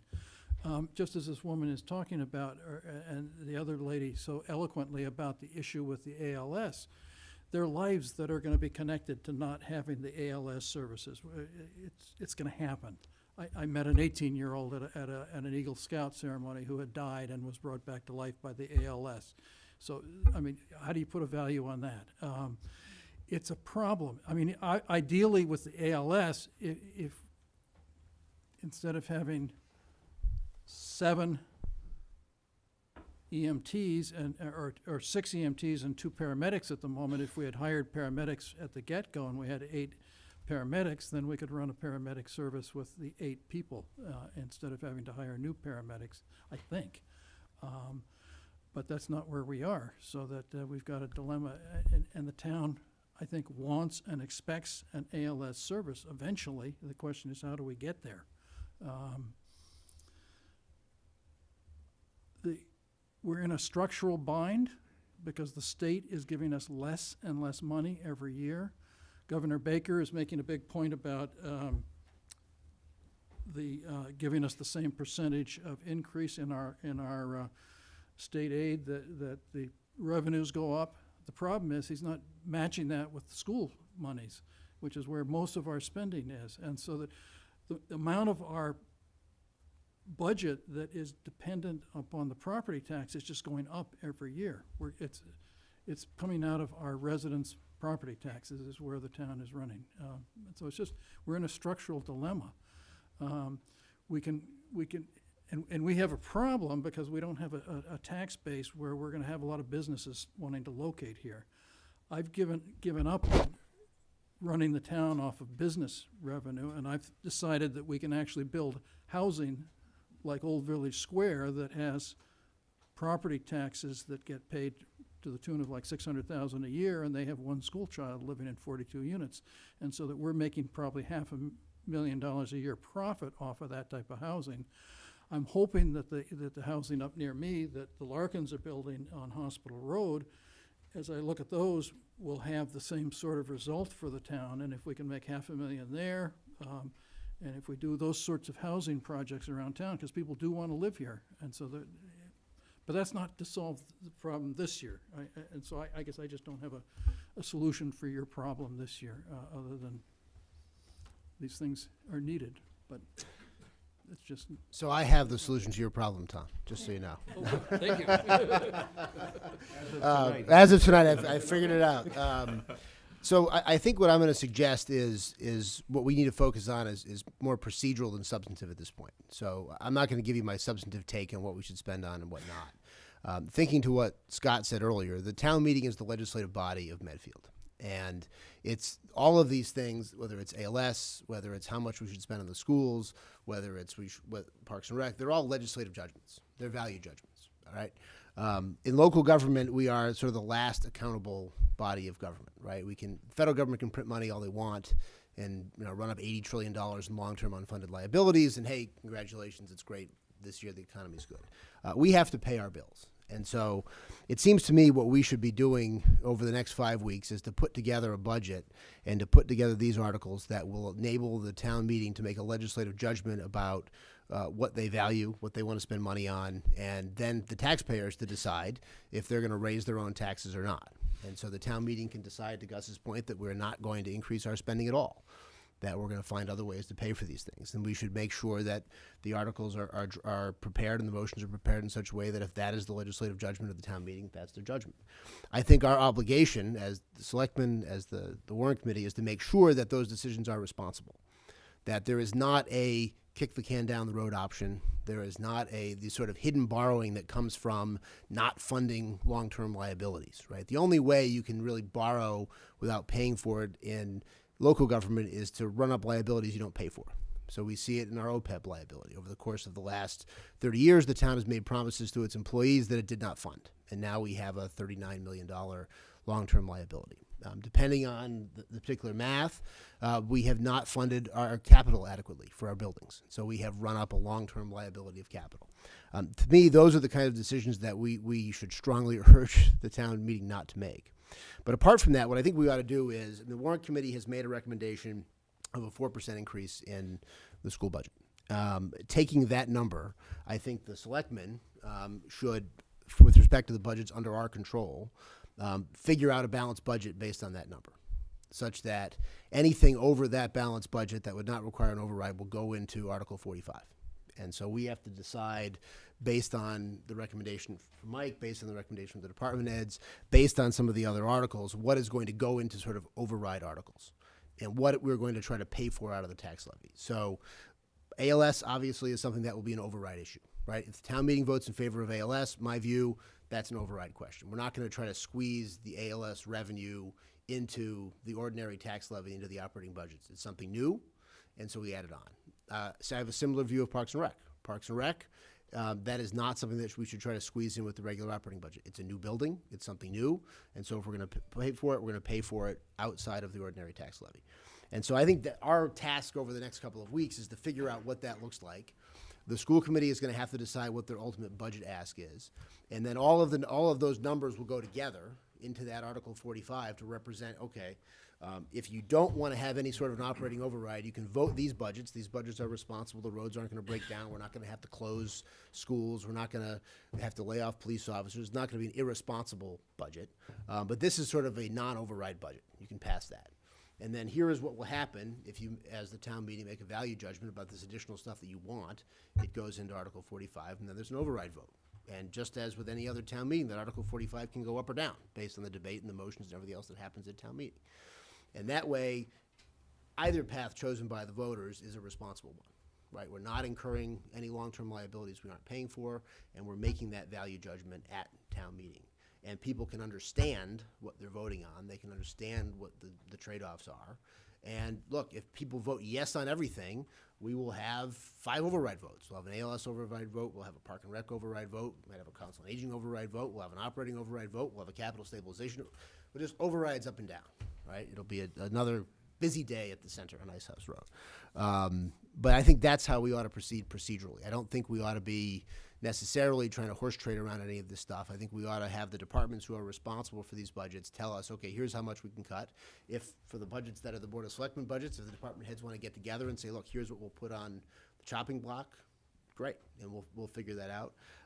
The problem for us, right, is the budgets that are driving this are not optional, right? It's healthcare, it's a mandatory Norfolk pension contribution, and so if you are going to have no override, we're going to have to cut from other operating budgets, from stuff that people use, people that help people in town, and that sort of thing. Because we can't say, well, we'll just put the healthcare budget up for an override vote. Well, we can't, and if it gets voted down, we can't not legally, we are not allowed to deny healthcare to our full-time employees. And the same thing with our pension contribution. So that's sort of my view procedurally, what we should try to do to serve up sort of a menu of options for debate and discussion at town meeting and to let the legislative body deliberate by open ballot, as we now know, over these topics, and go from there. So that's kind of my take on what we ought to do.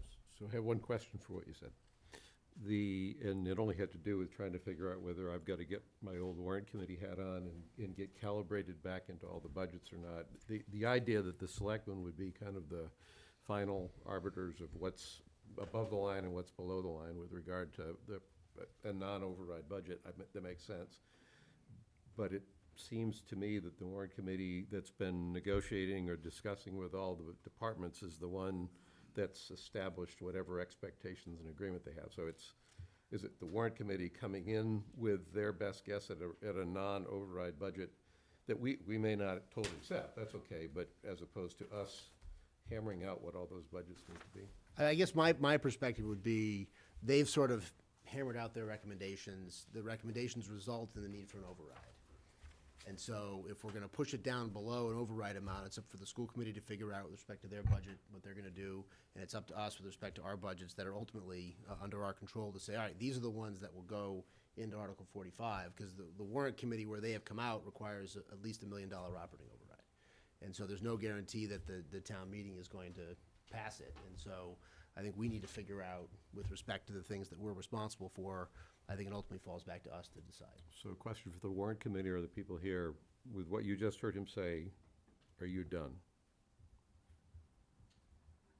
We are not done. Good.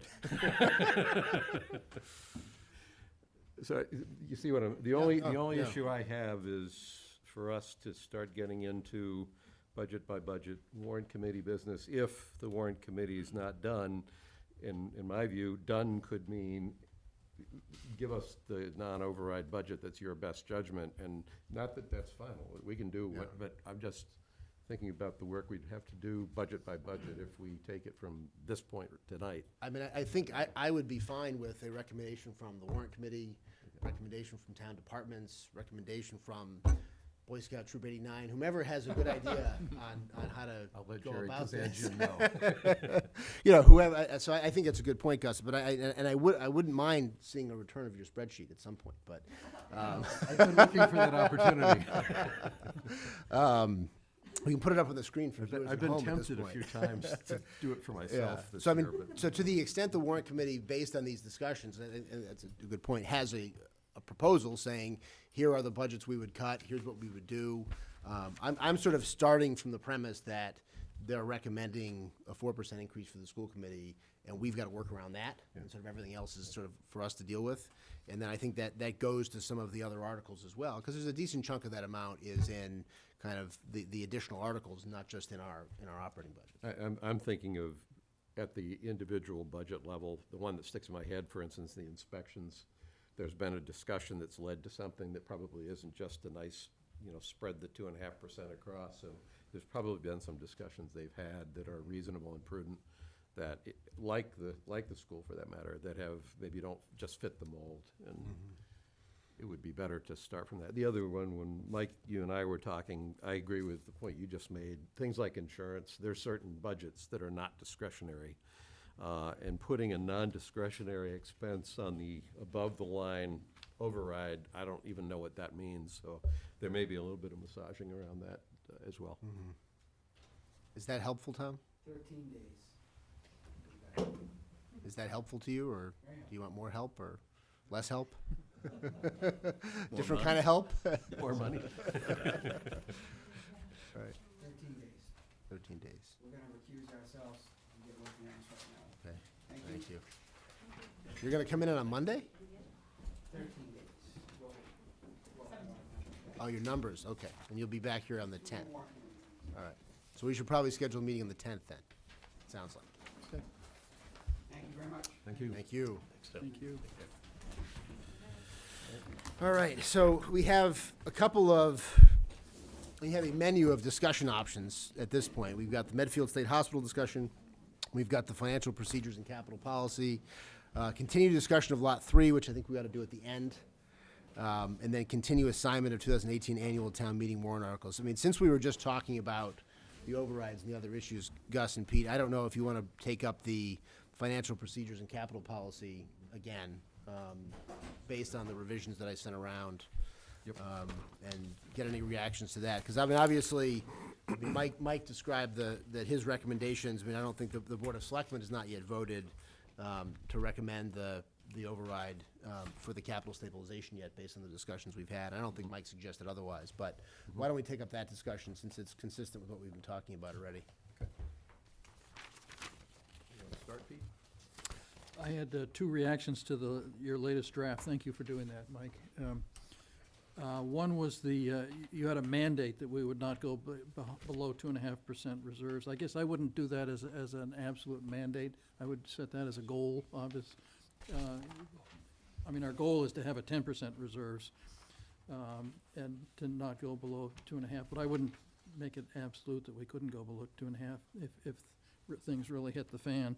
And the other issue that struck me was that, and it comes from talking to Mike Sullivan about these sorts of things, that I think we should define what we consider our reserves for purposes of that 10% goal. And so those are my two thoughts. And then define reserves.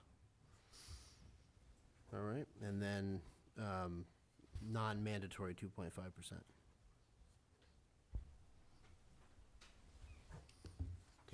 So before we start, I still am working to come to grips with this as a concept, so I'm not yet on board.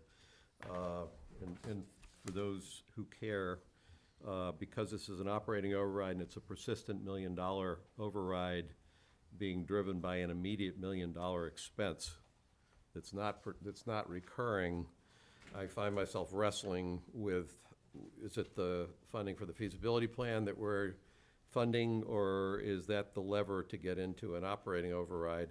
I am absolutely in favor of the concept of wanting to responsibly provide for the funding of our building maintenance. I am not yet convinced that we know what our actual requirement is, and so it's putting the funding in front of the requirement in its, maybe not entirety, but in clarity. That's my concern. That's particularly because right now we're still in a low interest rate environment. So to Mike's scenario that I know he's not in favor of, but nonetheless, we are in a low interest rate environment still. So the option of not causing so much pain to taxpayers by financing this is not yet off my radar screen. So my comments here are looking at this as a policy, accepting that this will be a policy, but Without prejudice to being opposed to it altogether. There you go. It's fine. Don't That's quote me on where I stand on the whole thing, but. That's perfect. Subject to approval of the I'm gonna idea. start, Pete, with your comment about the 2.5%, but I want to ask Mike a question. I kind of, like you, I liked a goal or a range that we're targeting is better. The only reason I didn't pick up on the 2.5% was free cash is operating cash. So the issue is it we want to be above 2.5% for sure, but we may never want to go below 2.5% just from a pure operating cash standpoint to keep the gears running. So as a practical matter, we would never want to do it because we wouldn't want to dry up the operating cash that we have to keep the town running, and that's the only reason that maybe it's not a bad constriction, just because we'd never want to do it anyway. We'd be so. Yeah, the Mass Department of Revenue considers the reserves to be free cash and stabilization funds. Now, stabilization funds can be more. Traditionally, it was just one general fund stabilization. We have right now 3 stabilization funds. In addition to general fund free cash, we have the sewer betterment paid in advance stabilization fund, which will disappear in 2023 when the sewer debt is paid off. And we also have the School Building Assistance Bureau balance of the $18 million that they gave us when they changed from a bureau to an authority. And that will disappear in 2023 when the school bonds are paid off. So that will leave us with just the general fund stabilization policy. And right now we have about $1.1 million in that. And we have free cash, which right now is at 2.886. So that's a total of about 3.1 million, which is less than 5%. So if you take, one of the reasons we're doing okay on our bond rating is they count those other stabilization funds, but those are going to disappear in 3 or 4 years. And that was one of the impetus to my kind of recent hobby horse in this area, was kind of the fact that the auditors counted that declining fund really as though we're almost a general usage stabilization fund, even though it's going away. Yeah. But anyway, my whole point was, I didn't know if you needed 2.5% just to keep the lights, pay the electric bill just on an ongoing operating basis. Well, the best thing, I don't think Medfield's borrowed short-term in 30 years, 35 years, because we have maintained those free cash reserves. When the bills come in and the tax money isn't in yet, you can use that reserve that you have to cover until the tax money comes in. Yeah. So, point made. Mike, my comments are on it's not the red line version, it's this one. Okay. So, and most of these are comments, they're not new issues.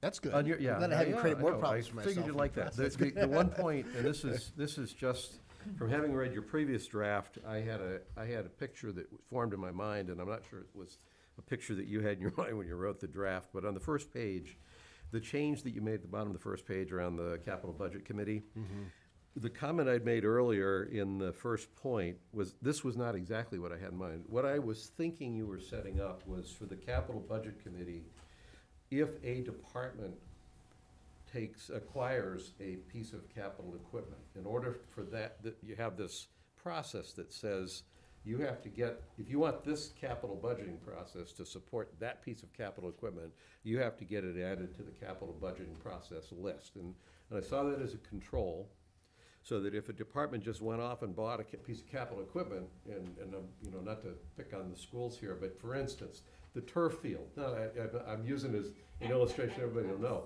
You suddenly get a great idea that says, hey, somebody gave us money and we put it in a turf field, and then 10 years later, you come in and go, gee, we have to maintain the turf field, town, come fix it.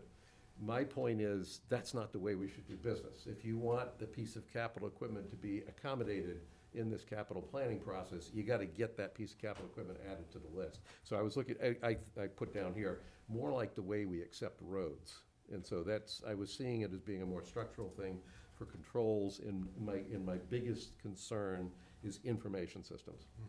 Because information systems come in this case, we've got a $175,000 budget increase on the IT side because of the support required for information systems that came in completely under the radar in terms of understanding. So as you describe it, that's how I intended it to be. I mean, Okay, then and then the ultimately wording, I didn't see it here, Okay. but that was, and if you want, I'll give this. That would be so you- helpful, you yeah. don't have But to- that's what we're driving at, there's Yep. sort of a central clearinghouse, and then I think I had put in something about if Yep. you want something new, Yep. it's a different process, it's something brand new. If I go to page 3, this is the capital, this was my comment comment 2. Yep. About the getting the approval of the committees. So my quick comment was here, it says that the Board of Selectmen will provide notice to these committees, which kind of throws an obligation on the Board of Selectmen. I said, well, one thing we could do is just say we'll consult with them, and it's softer, but then I said, but if you really meant will provide notice, my question was, so what happens if we don't? Probably nothing. I Okay, mean, it's so- like any other policy that you create, I mean, if you ignore it, it's not really, I mean, we're the enforcers of it. I mean, it's mostly to say, we're not gonna go ahead and do this Right. without at least consulting with the other people who are infected by it. So right? for what it's worth, the words to me, when it says the Board of Selectmen will provide notice, that sounds a rather prescriptive and specific thing that if we didn't, would be cause for grievous gnashing of teeth, where if you say we'll consult, well, consulting is a softer thing. Yeah, I mean, don't- I it's just a suppose, I comment. mean, if the school committee could sue us if we didn't, I don't That's know how my that would point, work, yeah. Mark, I don't know Yep. if that's a. Okay, the page on reserves and free cash, comment 3. The town shall have a goal of maintaining reserves of 10%, but no less than 7.5%. My only question is that intended as a ceiling?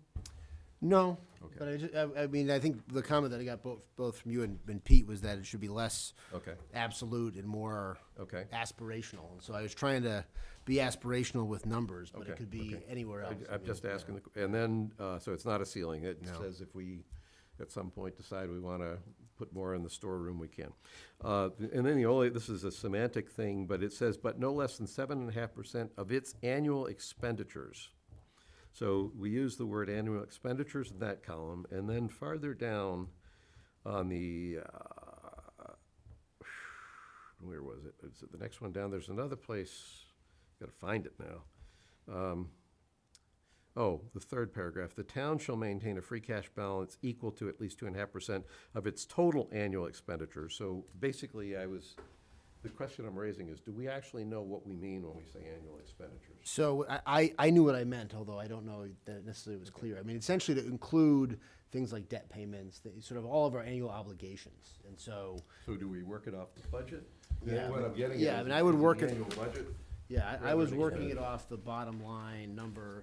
And that's why at first I had in there as budgets, but that not everything's a budget necessarily.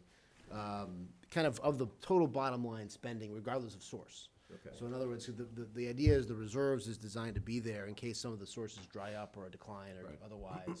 So focusing on the expenditure side, Mike might have a better way to define that, but that was what was getting, here's what we're spending, and we're gonna reserve against that amount as So it would be opposed more of to the operating expenses? the total debt, sewer, water, kind of whatever the bottom Yeah, line is. generally, it would be this figure right here, because it would include state aid, it So- would so my include only point debt, there is that's annual debt actually service, one- yeah. So this is a timing thing. We're setting the reserves up at the point that we're establishing the budget.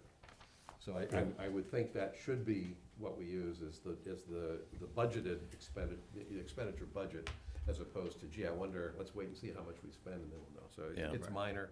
I mean, 'cause I guess it would just all thought happen at confusing. town meeting, Yep. so we'd try to adopt a budget at town meeting that Yep. would equal to that 260.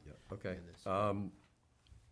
The second paragraph was okay, third paragraph was okay, I just had that question. And the last paragraph, the proceeds from the sale of the town land, you've changed that to where I'm okay with that. The OPEB paragraph, I'm wondering whether it just doesn't belong in here. Okay. And the reason I say that is this whole document is geared toward the buildings maintenance. Except we have this one paragraph that says, we're basically setting a funding policy on OPEB that says, once we've adopted this, it'll be 425, and it'll go up 25, and it doesn't actually say when it'll stop going up at 25. So half of me said, gee, if we just leave it that way until we've met our obligation and, time is on our side. On the other hand, this is a one-sentence policy on OPEB funding, and I don't think that's really. I have a suggestion for you on that, and I suggested, I think when the original document was sent out, that we should have a section included on debt. And debt normally includes unfunded pension and OPEB liabilities. So that would be included as part of your debt section of your financial policy. And, for example, one of the theories is that you should, in order to adequately maintain your infrastructure, you should be spending annually about somewhere around 10 to 12%, maybe a little bit higher, of your operating budgets on debt. And that would include your annual principal and interest payments. It would include your capital budget. It would include your OPEB payments because you're dealing with not the ongoing pension and insurance costs, but the unfunded liabilities. So if you add those all up and try to stay within a 10 to 12% of your operating budget. So in case of a $68 million budget, you're talking about 6.8 to say $8 million would be your goal for debt. So here's the one sensitivity I have around OPEB and around the earlier discussion behind this. OPEB is an unfunded financial obligation, in my Yes. mind, is equivalent to the unfunded financial obligation we have to maintain our capital equipment. At the level of a financial obligation, there's no difference. Yes. Yeah. The point I had made last week was there was a justification for the stabilization fund that says, well, we don't know what the interest rate environment will be in 20 years. I'll say, yeah, that's true, but you know what we don't even know more of is what the healthcare costs will be in 20 years. So if what we're trying to do here by stabilization is to manage the long-term risk to the town, to be honest with you, the long-term risk of healthcare cost growth is a greater risk to the town than the interest rates are gonna be. So what I'm sensitive to is kind of having OPEB be relegated to this I'm not trying to get it to be pushed up to the top or above the maintenance of the capital, but it's the same, we have to have something, and if it doesn't fit in this document, because we're focused on stabilization, then I would say we probably could take that out. I still think we should have a policy for it, but this one sentence at the end of a policy about building maintenance didn't seem to me to be the place to put an OPEB policy. So let me tell you why I put it in there. All right. So this to me is the start of what will be a longer set of financial policies that we're sort of biting off now, kind of what we need to understand to, if we're going to go ahead with the stabilization fund, so we can explain to folks, here's how we're going to do it. So you can at least have some confidence that, subject to revision in the future, that the two town boards that are responsible for dealing with this agree, this is how we're going to go about it, and this is how we're going to execute it. And I put in here other items that I see similarly, because I view OPEB the same way you do, as other long-term obligations, with the idea that we are going to start laying down a policy that says these other long-term obligations are important and should be included, and it's a matter of policy that we fund them. And the reason that, OPEB is here where it is, because number one, I think there's a consensus among the board and the Warrant Committee and others that we should do this. So we have agreement on it. And I think, and based on the discussions we had in the fall, when I think it was in the fall or earlier in the winter when Georgia was here, and we were talking about potentially developing a long-term funding mechanism for OPEB, I thought our conclusion in that discussion was that there was enough uncertainty around what the total obligation was going to be, how the bond markets were going to view it, how future auditors were going to view it, that it didn't necessarily make sense to take the approach that Wellesley took, because Wellesley did something similar with their OPEB to what we're proposing to do with capital. And so I kind of took that discussion to mean that there was not a consensus in trying to find a long-term funding mechanism for OPEB, and that, at least based on where we were now, if we were continuing to make these kind of annual contributions, that at least for this year would be sufficient. Now, it may well be that the reaction of the bond markets or auditors or government accounting standards boards to the ongoing realization of so many governments with these unfunded liabilities that we'll need to take a different step. And so this policy would be subject to revision. And so I thought it would, I did think I do think it fits here, only because it is a long-term obligation that we have consensus about for now about how to deal with. And so that, because I took out of that discussion to mean, and I do think the uncertainty around OPEB is much greater and much more out of our hands than it is on the buildings, in the sense that, I mean, the OPEB obligation goes away if 3 years from now we have a single-payer healthcare system in the United States, right? The OPEB obligation goes away if there are technological changes that change the cost of the delivery of healthcare services. I don't think that would be true. So, 2 points. Well, because that's one way they might bail out states. In other words, is to force people into a single-payer system, and that's, if, depending on the outcome of the next election, if that were to happen, then this OPEB liability would go away and become a federal liability. But, so. I'm not sure if that part's true, but two things. The point we made around funding for this, because we were uncertain, didn't have so much to do with all that long-term stuff. It had to do with the fact that GASB is changing the way they're scoring it in next year. And so we said it doesn't make sense to try too hard to play under the old rules of the game, because the rules of the game are changing and something else will happen. Now, we know that we're gonna have to pick up the full liability, but it's not clear, given that everybody has to do that, either everybody loses their ability to borrow money, or they're gonna do something that says, even though you're picking it up, we're putting it in a special category, or we're doing something to it that it doesn't count. So we were just saying the rules of the game were changing, so don't do anything drastic. For those out there around OPEB, just to, when you hear numbers, the way GASB specifies your obligation to be scored says that we have something like a $37 million obligation, because they've specified a certain amount of time we have to pay it off, and they're penalizing us on discount rates. But if you didn't do it that way, you could drive it down to 22 million. So when you're trying to make hard financial decisions, it's difficult when it's actually all a function of what the calculation is, how seriously to take it. My point there is OPEB was uncertain because of that. Our building maintenance costs are uncertain because we haven't finished the whole process of figuring that piece out. But let me go along with that for a minute. In that case with OPEB, if it's in here, the only thing I would specify from a mechanical standpoint is, right now this only talks about how we keep increasing contributions.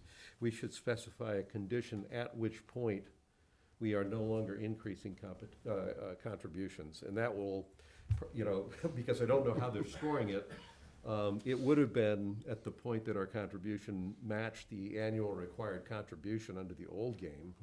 It'll be some new condition under the new game, but right now this thing just keeps going up. It needs a ceiling, and to get it brought into state. Do you have a suggestion for a ceiling? I don't know the game, I don't know the game yet, but you know, to size it, our annual required contribution was something Like like. 1.3 or 1.7 million or 8 million, yeah. Pay as you go was so- 1.4. Yeah, so we have to see how we play the game, but we should have some sort of a cap that turns this condition off when we start putting Or I guess 15 million a year into. I guess I wonder though, if maybe if we left it like this until the change comes, and then we revise it in light of the change. I'm okay. I think what you're gonna see is they're gonna look to see if a community is addressing the issue at all. Because probably 90% of communities across the country have done nothing about funding this liability. We have, our latest figure was about 5.3% funded, which doesn't sound terrific, but compared to Cambridge, which has oodles of money, and they're only 1% funded. Boston, I think, has nothing. Most of the major cities in the state have nothing, and they have hundreds of millions of dollars of potential liabilities. Those are the communities that are gonna be grossly impacted on their bond rates.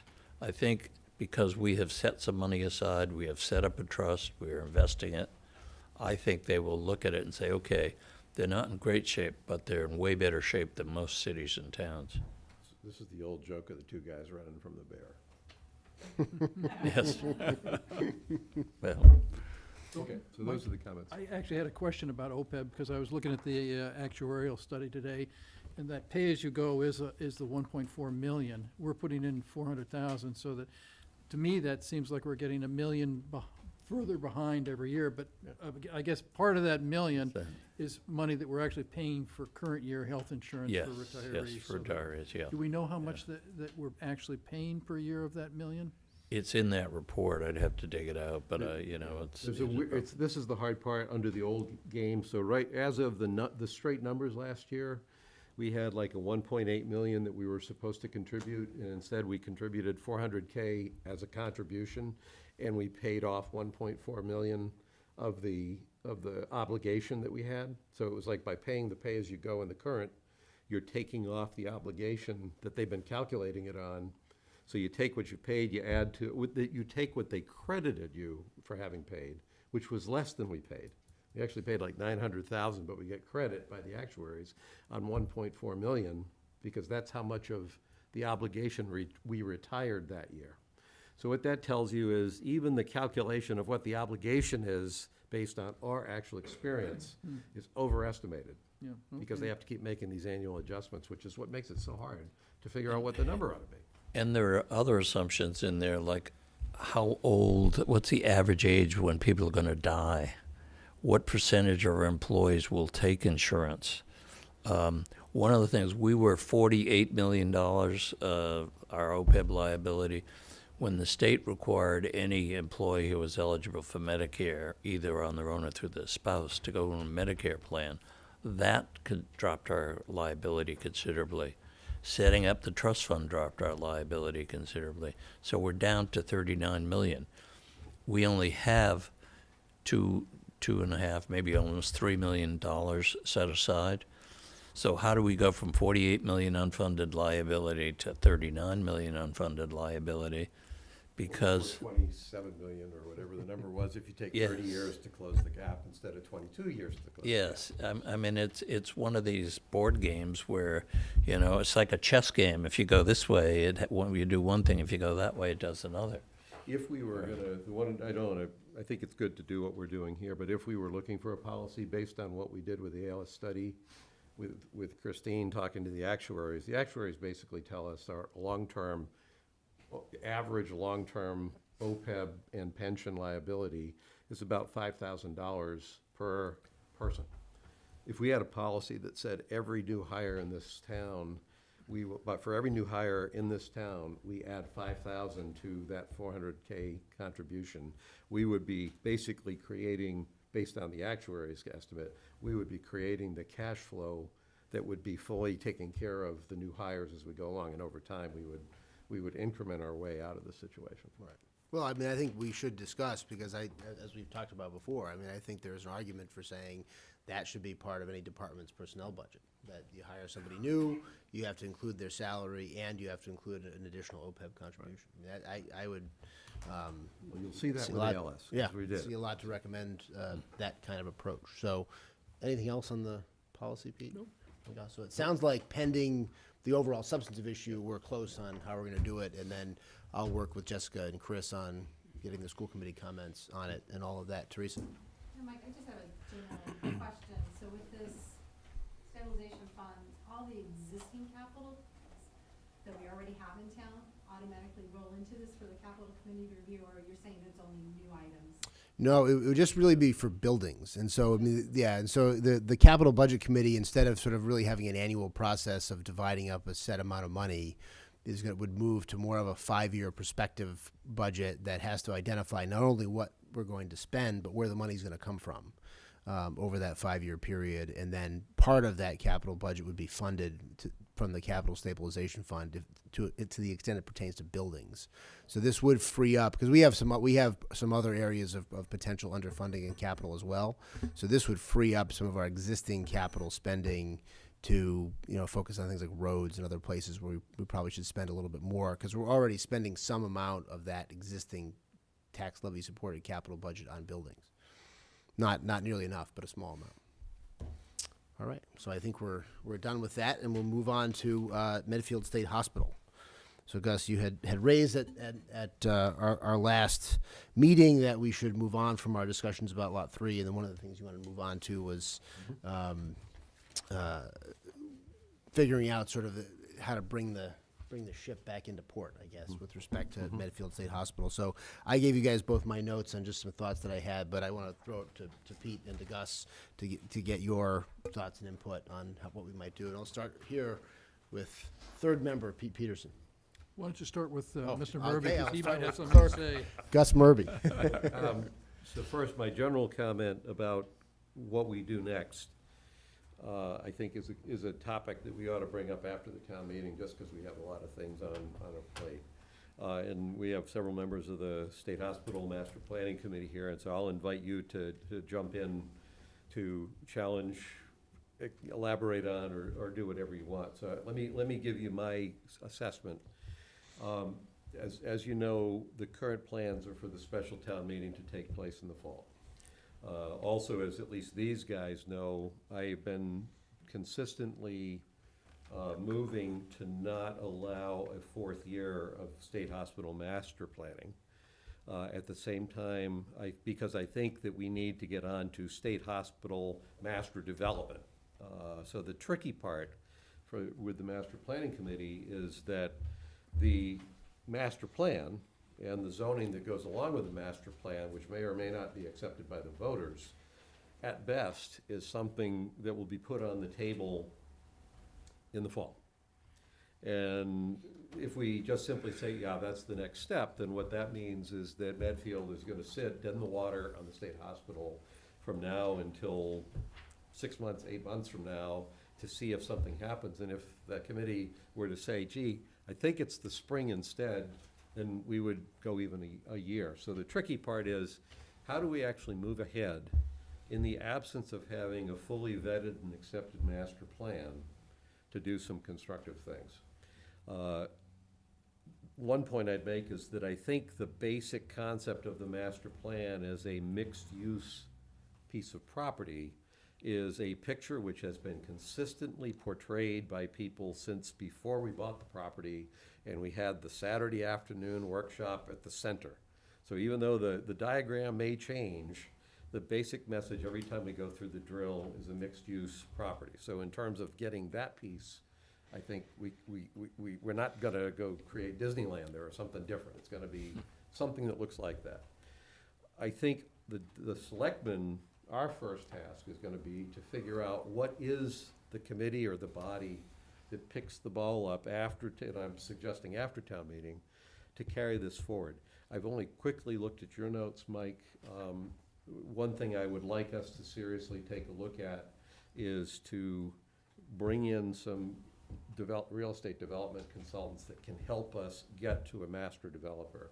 I've been in touch with some, have already talked about it, there's no obligation, but If this is a $500 million real estate project, I don't actually think we have the skill set to carry that out effectively by ourselves.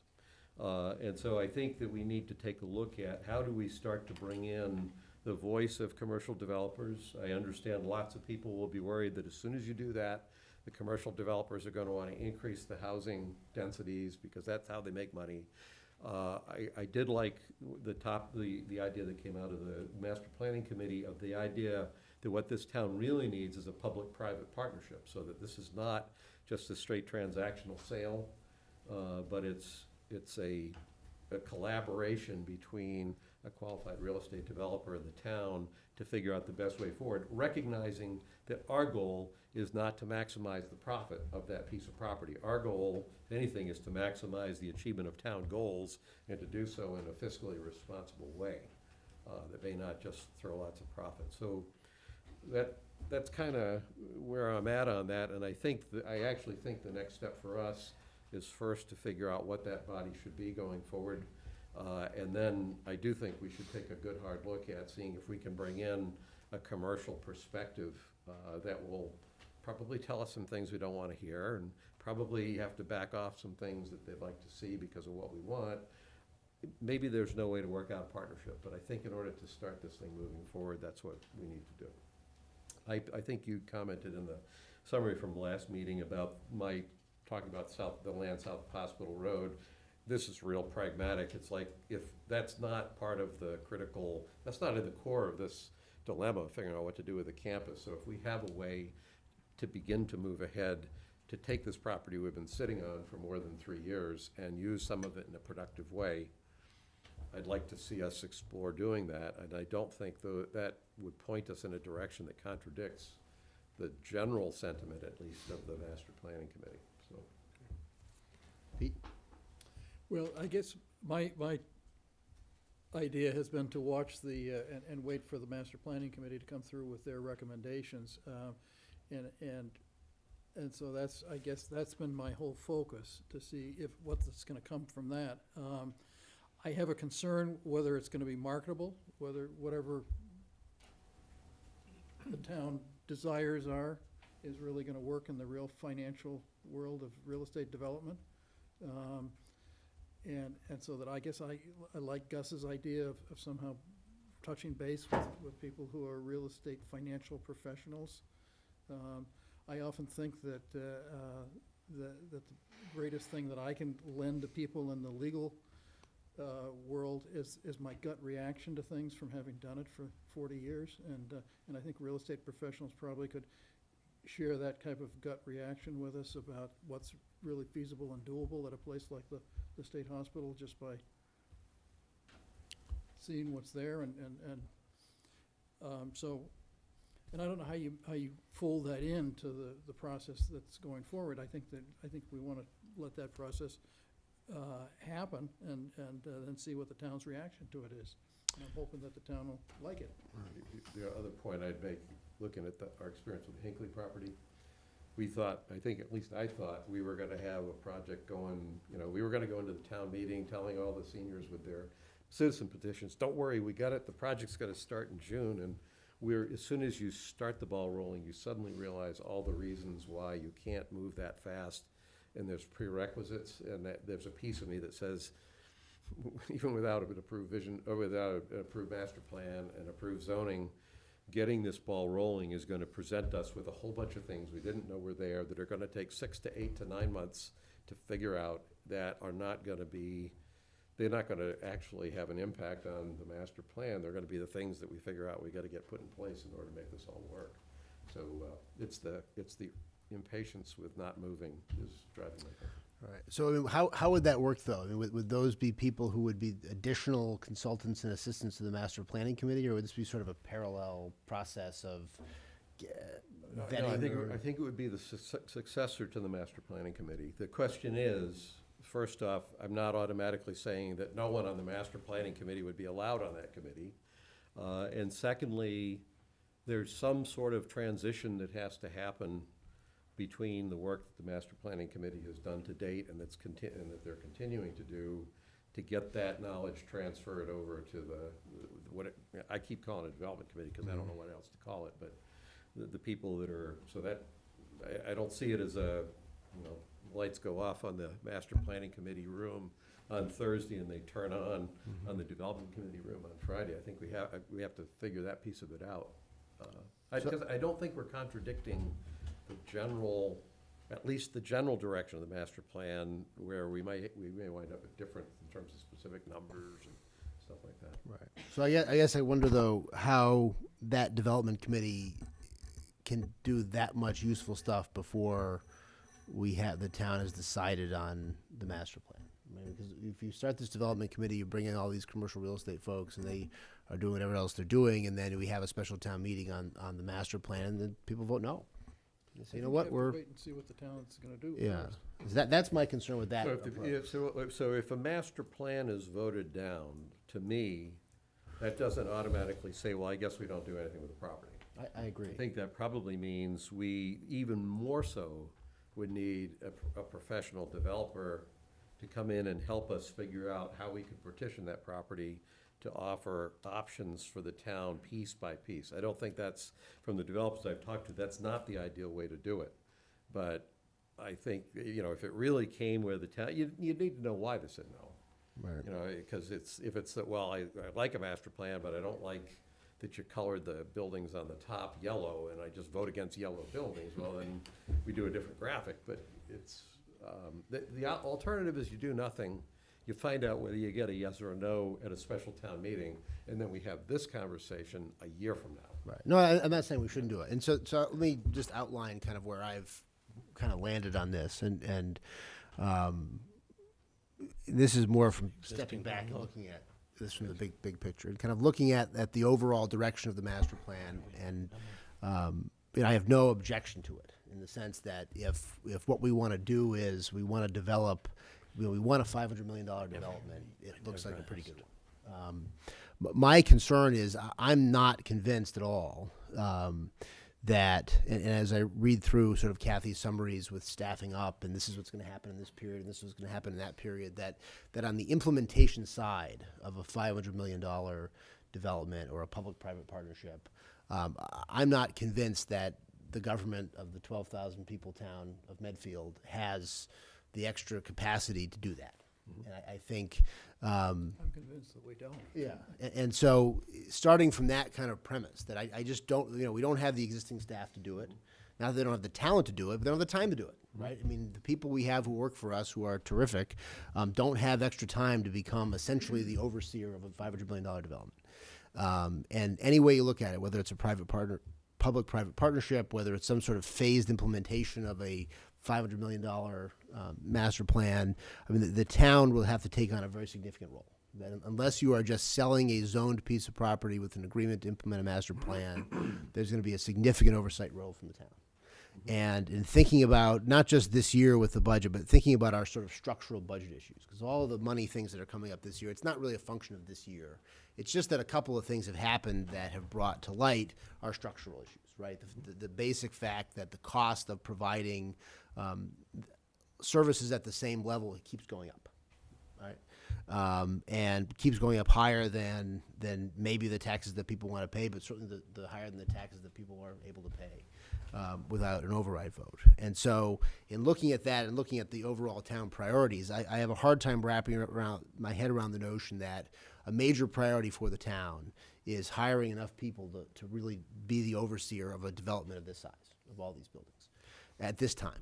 And to say we're going to devote one new position or two new positions or three new positions or more consultants to it, it just strikes me as a real hard thing to say to the taxpayers of Medfield, that a project that you wouldn't even consider needing but for the fact that Medfield State Hospital was there, right? I mean, if Medfield State Hospital wasn't here, we wouldn't be looking around for 100 acres in town to do this, right? Nobody would have come along and said, look, it would be great to do this. We're going to find a spot for it, right? I mean, we are, and I think the committee has done an excellent job trying to figure out how to deal with this conundrum. But where I've landed is that I think the only way to do it, the only way to develop all these buildings is a project that is too big for a town like ours to take on. And I have not seen, and we've not seen examples of other towns like ours doing this. I mean, there's not been another example that's been presented to say, here's another town of 10,000 people that took on a $500 million project. And I think any sort of phased implementation of a master plan that uses all the buildings and attempts to use all the buildings, and so much of the cost here is driven by the need to use the buildings, right? And to try to find out building by building what it's going to cost and what it's going to be.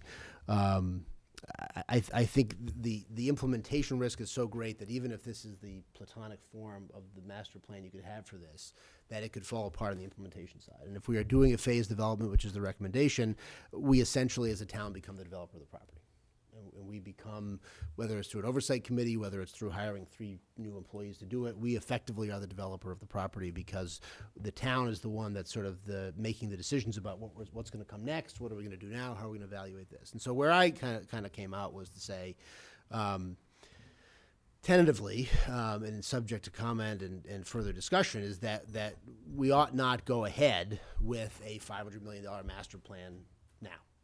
That we ought not go ahead and say, we're going to try to vote on this master plan at a special town meeting, and then we're going to move to a phased implementation of that master plan. And so rather, my thinking was that let's find sort of the cheapest part of that to develop, right? The front part of the property where there's no buildings to redo. The advice we have from John Thompson and others is that the buildings will stand a lot longer than maybe we thought they would when we bought them. And so that the risk and the liability that we have from owning those buildings in terms of them falling down and having to be replaced maybe is not as imminent as we thought it was. I think when I first went through this process, I mean, the thought that these buildings would still be usable in some circumstances in 2018, I probably would have, it sounded like they were going to come down any minute, and we know more about them now. And so to focus kind of our initial efforts on the front part of the property and coming up with kind of the 1 or 2 projects or the 1 project that are kind of the easiest to do, most saleable, that would be consistent with the existing master plan. So the idea that you wouldn't do something there that would preclude you from the future. 5 years from now, a developer comes along and says, look, I have a vision for this property. It's similar to yours, and I want to turn it into something, and I'm going to do it. And so you could, you would not, you wouldn't build a wall in front of it that would block it off. And try to move ahead in the fall with some version of either a master plan or a junior master plan that would focus that initial development, try to move it ahead quickly and say, look, the interest rate environment is good, the development environment is good, let's try to develop that part of it and then keep our options open down the road. So that was kind of where I came out. I think my convictions are stronger on the premise than on the conclusion. Can I react? I think the main thing I think we should do is bring these the kind of a person I have. It's not the developer, it's actually a company that could help us find the right developer to partner with. And I think it would be worth our while after the town meeting to bring that kind of a developer in to talk to us. I'm smiling because, first off, I am absolutely not a real estate developer. So I absolutely hold no knowledge to challenge the view you have, except that the real estate developers I've talked to have all said, that's the one thing you don't want to do. And I'm not speaking from knowledge there. Yeah, I'm I mean, only speaking from these casual conversations, because I'm looking at this. I'm looking at the southeast corner that's got the cottages and saying, well, hey, and I've had conversations. You could sell that off and you'd get your $3 million back. But I think Kathy McCabe has talked about the fact that, yes, you could do that, but the inherent value of that property is you'll get more value from that property if you have the discipline to develop things strategically. It's like, well, I don't know how to do it strategically, but my only point is not to say you're wrong. My only point is it's probably worth it for all 3 of us to hear some developers talk to us and give their perspective. And then go from there. And Steve, you're in the back of the room. You have anything to add here? You're head and shoulders above me, and we're sitting here talking about something you've been working on for years here with this committee. Well, you've thrown. You want to get the microphone, Steve, just for. I would like you to speak it a little bit. Is that intentional?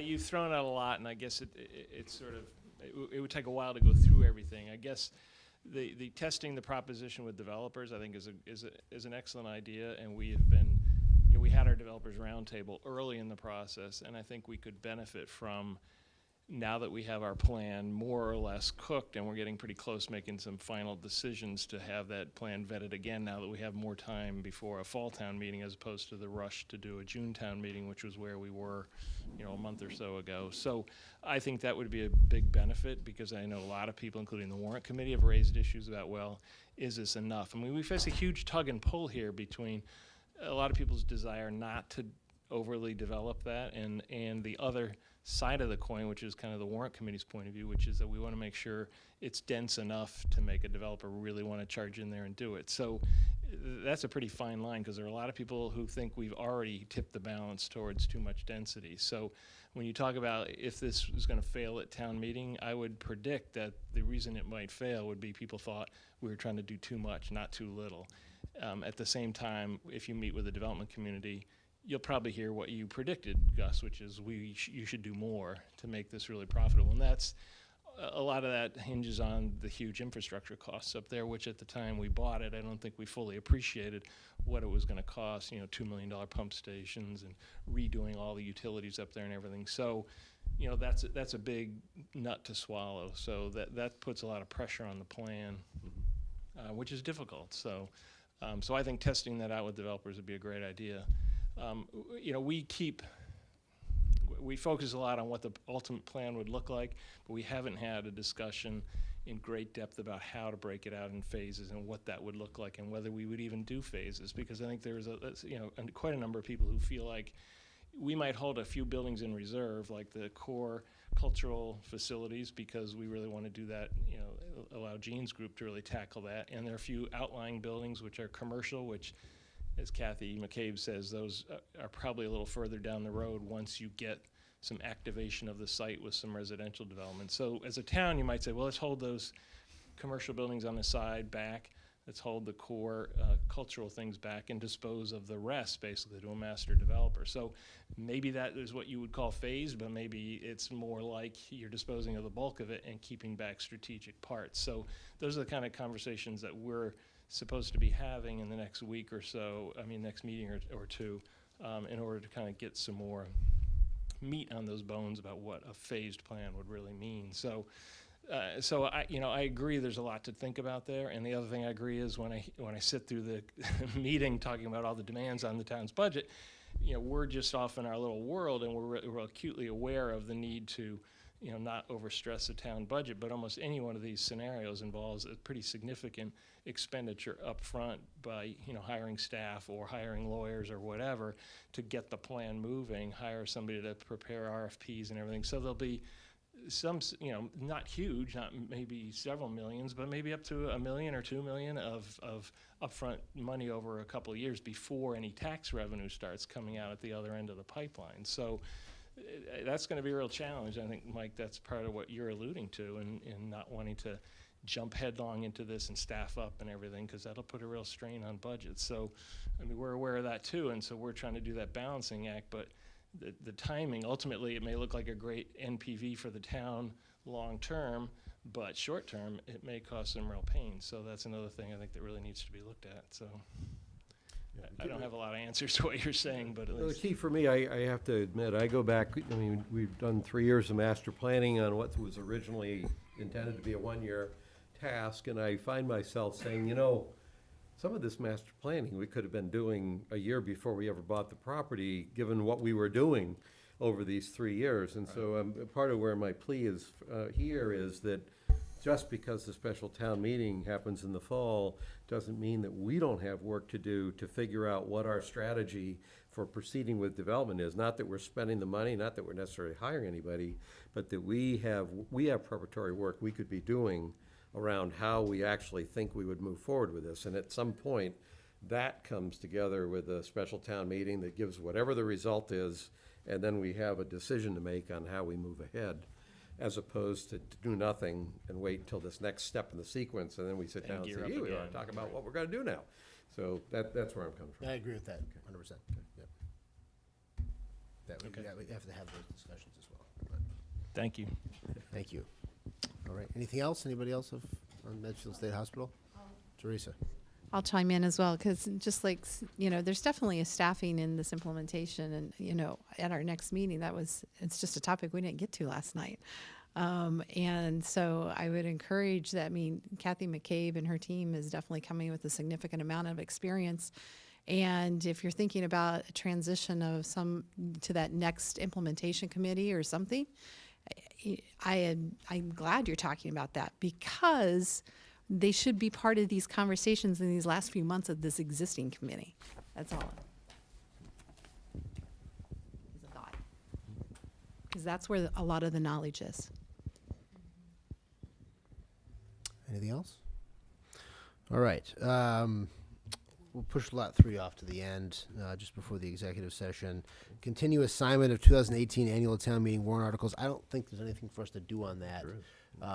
Any other thoughts, Pete or Gus, on kind of what we do to move ahead with the budget, with the articles? I mean, do you agree with the notion that the articles that are new stuff, those things should all be expected to be funded by an override, as opposed to squeezed into the existing levy? Yeah, I mean, I think there's something that's above the line, something that's below the line, and there ought to be the core that's below the line. I think everything that's potentially pushing us over, it's right for it to be out there. The only thing I wrestle with is, and I've brought this up before, is around the election. When we get past the town meeting and we have these answers, understanding at the election, is it like everything goes into a bucket and you vote it all up or down, or is it actually, somehow or another, we need to just figure out the right way to let people pick the things that they're supporting and not put them in a box. Yeah. No, I agree with that. I mean, I think the way I think about it is you'd have the stabilization fund / the Dale Street article, one way or the other, stabilization, and if we decide to go debt on Dale Street, then you'd have sort of operating budgets for increases to existing operating budgets. And that would be the schools and the town, everything that is funding our existing budgets that are going over. And then you'd have separate votes for Park and Rec, Council on Aging if it goes ahead, and ALS. Well, so ALS is actually an increase to an operating budget, the bulk of it. It is, but it would be a separate operating override. Okay. Because it's a new service. Okay. And so it's a new additional. So it would have its own vote. Own vote on that. Okay. Right. That's my thought. I mean, otherwise it could be pushed in. I can see that. Yeah, but that's just sort of my initial reaction to it. What do you think, Pete? I guess I'm not quite sure how to do it. I know in the past, we've just bundled it all into one override number. But usually there's only one thing you're actually voting on. Yeah, well, it's the town and the schools. Yeah. And just combining the two. But, here it is a sort of a discrete set. And Mike, will you be able to make a recommendation to us on what would go into that Article 45, sort of what we would cut? In other words, if the town meeting says, no, we're not going to have an override, what are we going to cut from the budgets that are under our control? Well, yeah, that will be decided between what goes into the budget article, Article 11 or whatever it is, and what goes into Article 45. Right. Because the budget that will be passed under Article, the regular operating budget, they get. Right. The other one is contingent upon passage of the override. So whatever you put in there, if the override doesn't pass, it's gone. And so my question is, will you? Pass a balanced budget no matter what. Right, because I mean, there's a couple ways to do it, right? One way to do it is just to say, if we're $600,000 short, every budget gets cut by 600,000 divided by 11.2 million, right? Everybody gets an 8% cut, just, and then they can figure out what that means. The other way to do it is to say, look, we're not going to cut this A, B, and C, but we'll cut D, E, and F and put D, E, and F into 45. And so I guess that's the question is, Peter, Gus, do you have a thought on which way to do it? Would it just be an across-the-board percentage? Well, I think you directed it to the right guy if it's cuts to the town budget. So I would, Well, there are different ways to do it, too. You can look at it programmatically. For example, you can say, well, we won't open the library on weekends or on Sundays or something, we'll cut the amount of money from the library budget. Or you can say, we won't have an outreach worker for the Council on Aging, cut the funding for that position. The other way to do it is cut evenly, which can have some chaotic effects on budgets, especially, it isn't, the town budgets aren't like the school budget where it's one big lump sum, so if you can cut it, they can figure out, Right. take money from here and put it there. They're individual departments. Some of them are $10,000-$20,000. Right. So if you cut it, you know, you can, So will you make a recommendation to us as to what should be in there then? yes, I'll be the bad guy. No, we Yeah. will ultimately have to be the bad guys, but in You could do it terms of. Ultimately, yes, confidentially, yes. like, Yes, obviously, We yeah. could get Gus's That's- spreadsheet going again, and just Yeah. start. That's why I get the It's big just bar. like the number show. I have it up on the screen. That's how it came out. There's Yes. consequences, I mean, like the library, as an example, has certain protections that have to be taken into account if you need to look for a waiver from the state. Now, there's one thing that I think three of us have to think you about mean our around this. partner, the state. When I look at, let's take Yeah, like you'll the get that. townwide master plan, there's 100,000 there, so, and that'll be, presumably that'll be If you above the single out the line, library, but it'll screw you. there's certain, I mean, this is just an argument, I guess, for one of the things versus Particularly something else, state but aid. there are They don't certain get- things like the that goes townwide to the master library. plan that are where we're looking to get answers to important questions that actually control what we do or don't do about something else. For instance, we've talked about the Parks and Rec land, and I think we've kind of concluded, well, that's something the townwide master plan should figure out. So when the townwide master plan, if it doesn't get funded, slips out a year, unless it gets not funded again, some of these things are linked. Right. And in some of the areas that we probably care the most about getting underway. And I struggle with this, because it's like, well, it's another 100,000 that's in that discretionary article list, but some of them have ramifications beyond even just the immediate thing, and I haven't sorted that one out. Yeah, I mean, for me, I mean, that's the one I keep coming back to, that even though it can be seen as a want and not a need, I think our recent experience suggests that moving ahead with a plan will kind of unlock a lot of stuff in terms of kind of getting things moving in a way that in the long term probably has a financial benefit to the town. So, all right. So that was fun. All right. Town administrator update. Yeah, I did have a request for you that I'd been Oh, dear.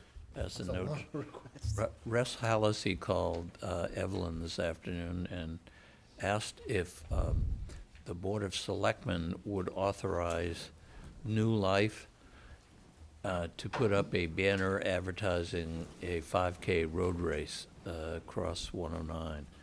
Now, in the past, Mark has cautioned that if you allow one group to put up a banner, you have to allow any group to put up a banner, and the consequences of that can be quite strange. I remember we were getting angry phone calls when the Lyndon LaRouche camp was out in front of the Bank of America with their signs. And our answer was, the courts have said it's permissible. The same thing could happen with banners, but Mark also, on a note here, said, that's why the bylaw on signage in public ways provides sandwich boards at designated locations and no other form of advertising. So he's saying the bylaws, town bylaws don't allow banners, other than, but we allow banners now for elections and town meetings, for Which is the winning- town itself, so that's okay. winning sports teams, when the girls' basketball or hockey wins the championship, or the boys, you put a banner up across, and Memo puts them up for the tree lighting, holiday lighting, and the holiday stroll, and for Medfield Day. Those are the three categories we allow them for now. To expand beyond that, I think, is opening up. So you'll have a banner of the week, potentially, so. If you are gonna consider anything like that, you also probably need to consider whether you wanna have insurance, liability to protect the town in the event of a banner. In fact, one of the banners come down a couple of years ago and fell on a truck or something, so luckily there was no consequence to it. We've also but- had groups that wanted to put banners across in front of Town Hall. I think at one time on a limited basis, we allowed that. Yeah. But it was rapidly on the road to getting out of control, so we stopped it. So he understood. He said he hadn't really thought about the consequences of that. So I suggested he call Mark. And my recommendation to you is you not allow banners of that sort, and at least without some policy on it and some thought about what the potential consequences are. I think in general, that's been our policy, is to try to avoid it, so Yeah, yeah. that would be my general sense. I mean, a prior board initiated the idea of addressing it, which resulted in the bylaw. There was a prohibition with a certain limited exceptions, including announcements for local events such as sports signups and things like that, that you see over here, and there's, I guess, up on 27, there's like maybe three locations. I mean, I wouldn't really have a problem if they want to put up a sandwich board. Right. They fall, it's an activity here, I think that qualifies. Yes, yeah. The point that Russ made is that they were using this as a fundraiser to attract people to attract sponsors. So, you know, if Foxborough Savings Bank or something wants to sponsor the 5K road race, they would get their banner across the road for a couple of weeks. They It's would even pay more worse. money. Yeah. That was my thought. Now you're bringing non-protected speech into the Yes, yeah. fold. So I guess my recommendation is no. I don't have a strong reason to disagree. Neither do I. I'm hoping to run in that road race, but I don't know that we need to put a banner up. Or it sounds like we'd be opening up a can of worms potentially. It's a good operation. I have a trivia question, though. The Senior Housing Survey Committee is talking about getting a banner to put up in front of the library. You know where the library does the half-price book sale? On their big one, yes. And yeah. they want to just advertise the survey, and I hadn't thought about it. I'm assuming that's. That comes not under a on there. category what's now called government Yeah, speech. Good, okay, So just that's- making sure. I don't want to be the instigator of the first violation of our new banner policy. All right, Selectmen report. Pete. I attended the Medfield Foundation Legacy Fund meeting last night, and so just people should know that the Medfield Foundation is trying to create an endowment for the town for future sponsorship of future projects, public projects for the town. So that's moving forward, and that's it. Senior housing survey is getting very, very close to completion. I think the survey's gone off to the printer. And so we should be rolling that out.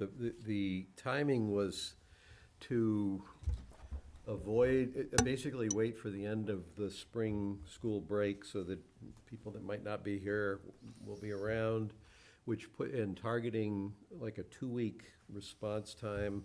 The way that would work out is that the town meeting would fall right at the end of the first week, and so the committee was thinking that would be an opportunity at the town meeting to basically provide a little bit of promotion and education there to help boost the, boost the response. There's around 2,200 households that are being targeted for this, so it was bigger than we thought. Just as an aside, I went to the State Hospital Master Planning Committee meeting last night. I know we all got the email from Steve. I haven't responded yet, but just the one thing that came out of that discussion, you left before they got to it, is that, and Bill, again, add in any color you want, but basically in their analysis, as they're putting together the financial analysis of the preferred scenario, they realize it's not a question, do you want to put the money up for the preferred scenario or not? It's that the town will have to do something with the land one way or the other. So they're actually developing estimates. This is kind of consistent with the guidance we gave them. They're developing estimates for what kind of like an indefinite mothballing strategy would cost. And also kind of a baseline scenario if we went through the full demolition of everything, what would that cost? And the only comment I made on that one is if you, and they had a big number, but they said, don't pay attention to the number, because it's just a placeholder. So the number was bigger than the original number we had when we bought the property, but I don't think I'll even publish it, because it's not real. But the only point was, if you go do that, you also then have to think about the market value of this greenfield site that you now have. So it's not just what does it take to take everything down, but it's what would it be worth if it was a pristine site that you could go to a developer. So I think that's the right course of action for him to take. It should give us kind of those benchmark points of reference that will help people decide what they want to do.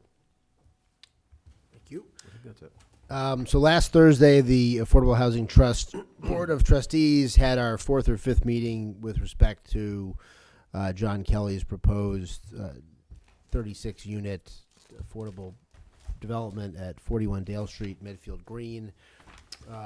Pretty good crowd in attendance with a number of questions. It was kind of our last meeting after we'd done some research, and people had reached out and spoken to some of Mr. Kelly's references, and the board voted 5-1 with one abstention to recommend that we enter into the little project with Mr. Kelly. Mr. Kelly will be here next Tuesday to present on it. I will be sending you in the interim a memo from the Affordable Housing Trust Board of Trustees explaining kind of our rationale, and then sort of setting out kind of setting out what the choice is at this point, and so what things would look like for the next year of Safe Harbor if we went in favor of Mr. Kelly's proposal, and what it would look like for if we went against it. I don't know if I've noted here before, but I've taken sort of the opposite tack that you did with the ALS committee, in that I am abstaining on the Affordable Housing Trust Board, and I will vote as a member of the Board of Selectmen with respect to whether we go ahead with Mr. Kelly or not. I know this isn't informational, but you got the update from DHCD that they have approved the 16 units over next to the Goddard School, and so we're on target with respect to that project and the 71 North Street Borelli project to get our second year of Safe Harbor. Could I ask a in quick May. question? Yeah. Did you, I think all three of us got the email from the one resident on Dale Street that was pushing against the project? No, didn't get it. I've probably heard from that person, but I did not get one recently. Okay, well, I did, and I was actually thinking you might have gotten it and had responded. So I'll let you, I haven't responded because I assumed you would have, and I assume we all got it. I have not gotten an email on that project in some time. I've had personal conversations and discussions at the meeting.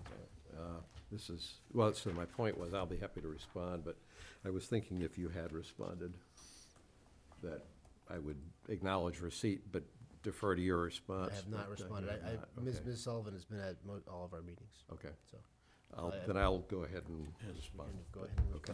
Mr. Chairman, on the Kelly's proposal, is the committee going with all rental or rental and ownership? It's a mix. It's a mix. So it's 24 apartments, of which 6 will be affordable, and all 24 will count in the SHI, and then 12 for sale houses, of which 3 will be affordable. I mean, I think I would say the gentle sentiment of the committee would have been to have an all rental project, but in the course of Mr. Kelly's discussions with the neighbors, there was strong preference in the neighborhood for an ownership component as well, and so it's 12 houses and 24 apartments. Will that give us, that will give us enough for another year of Safe Harbor? Yes, it'll be a total of 27 affordable units, and it will put us, at least temporarily, we will be 69 units short of 10%, although that denominator goes back up again after 2020. But, so. 60 to 90? 69, I believe. 69. I think we're at 96 right now. Oh, okay, yeah. If you take off 27 from 96 is 69, I think. Pretty close. So, yeah, I mean, that number will go Lot of back up progress. to closer to 100 probably after 2020. But, yeah, we're heading in the right direction. So that's it for me on my selectment report. Informational beyond that, Mike? Anything we need to cover before we go into executive session? Mark, do you have my executive session speech? Oh, we got to do lot 3 before that. let's do lot 3. want anybody to miss one more chance. No, I know. Well, you know, my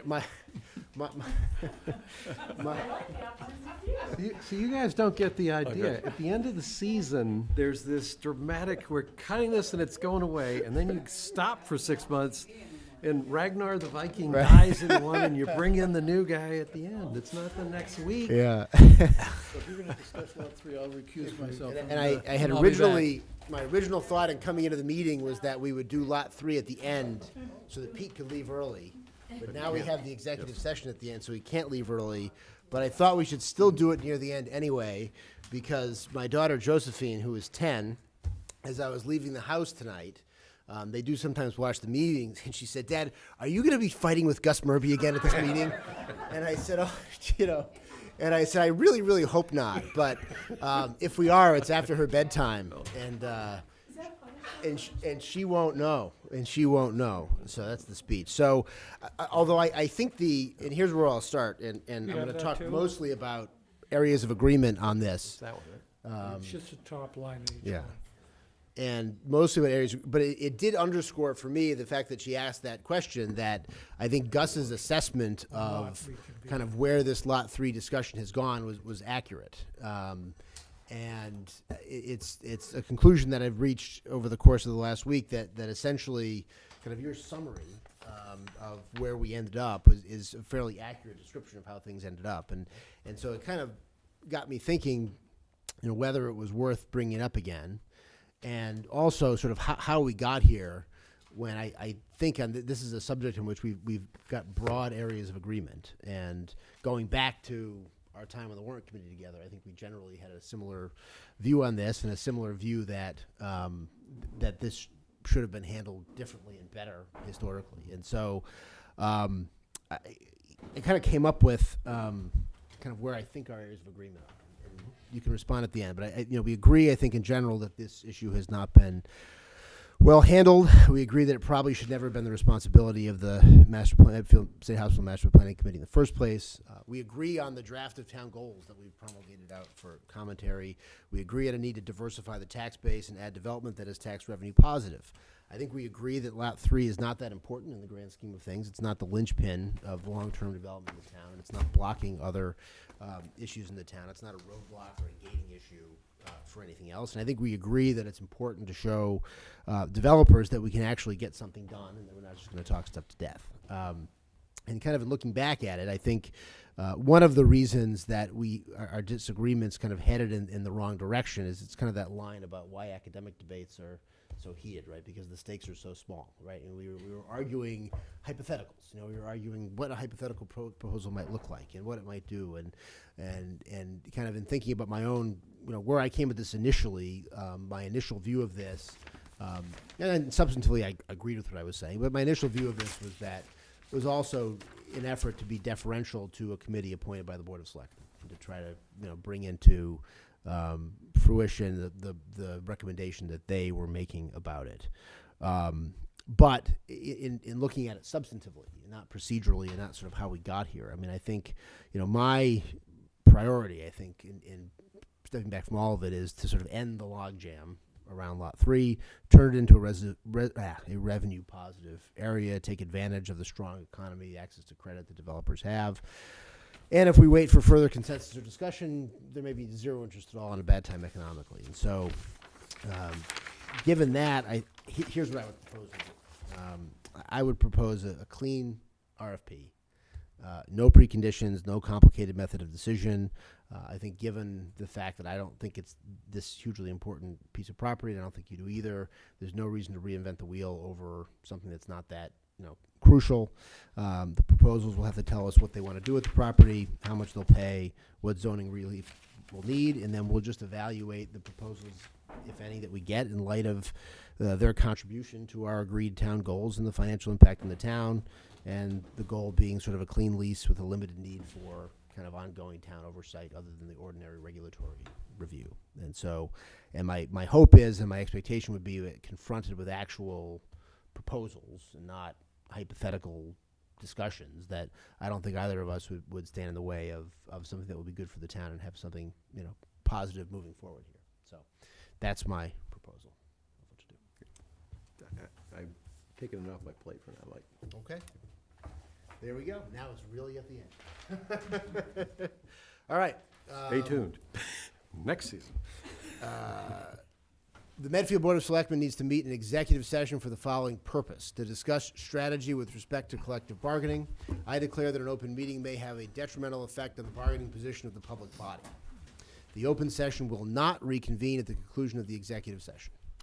I move that the Medfield Board of Selectmen go into executive session for the following purposes: to discuss strategy with respect to collective bargaining. If an open meeting may have a detrimental effect on the bargaining position of the public body and the chair so declares, and that the open session not reconvene at the conclusion of the executive session. Second.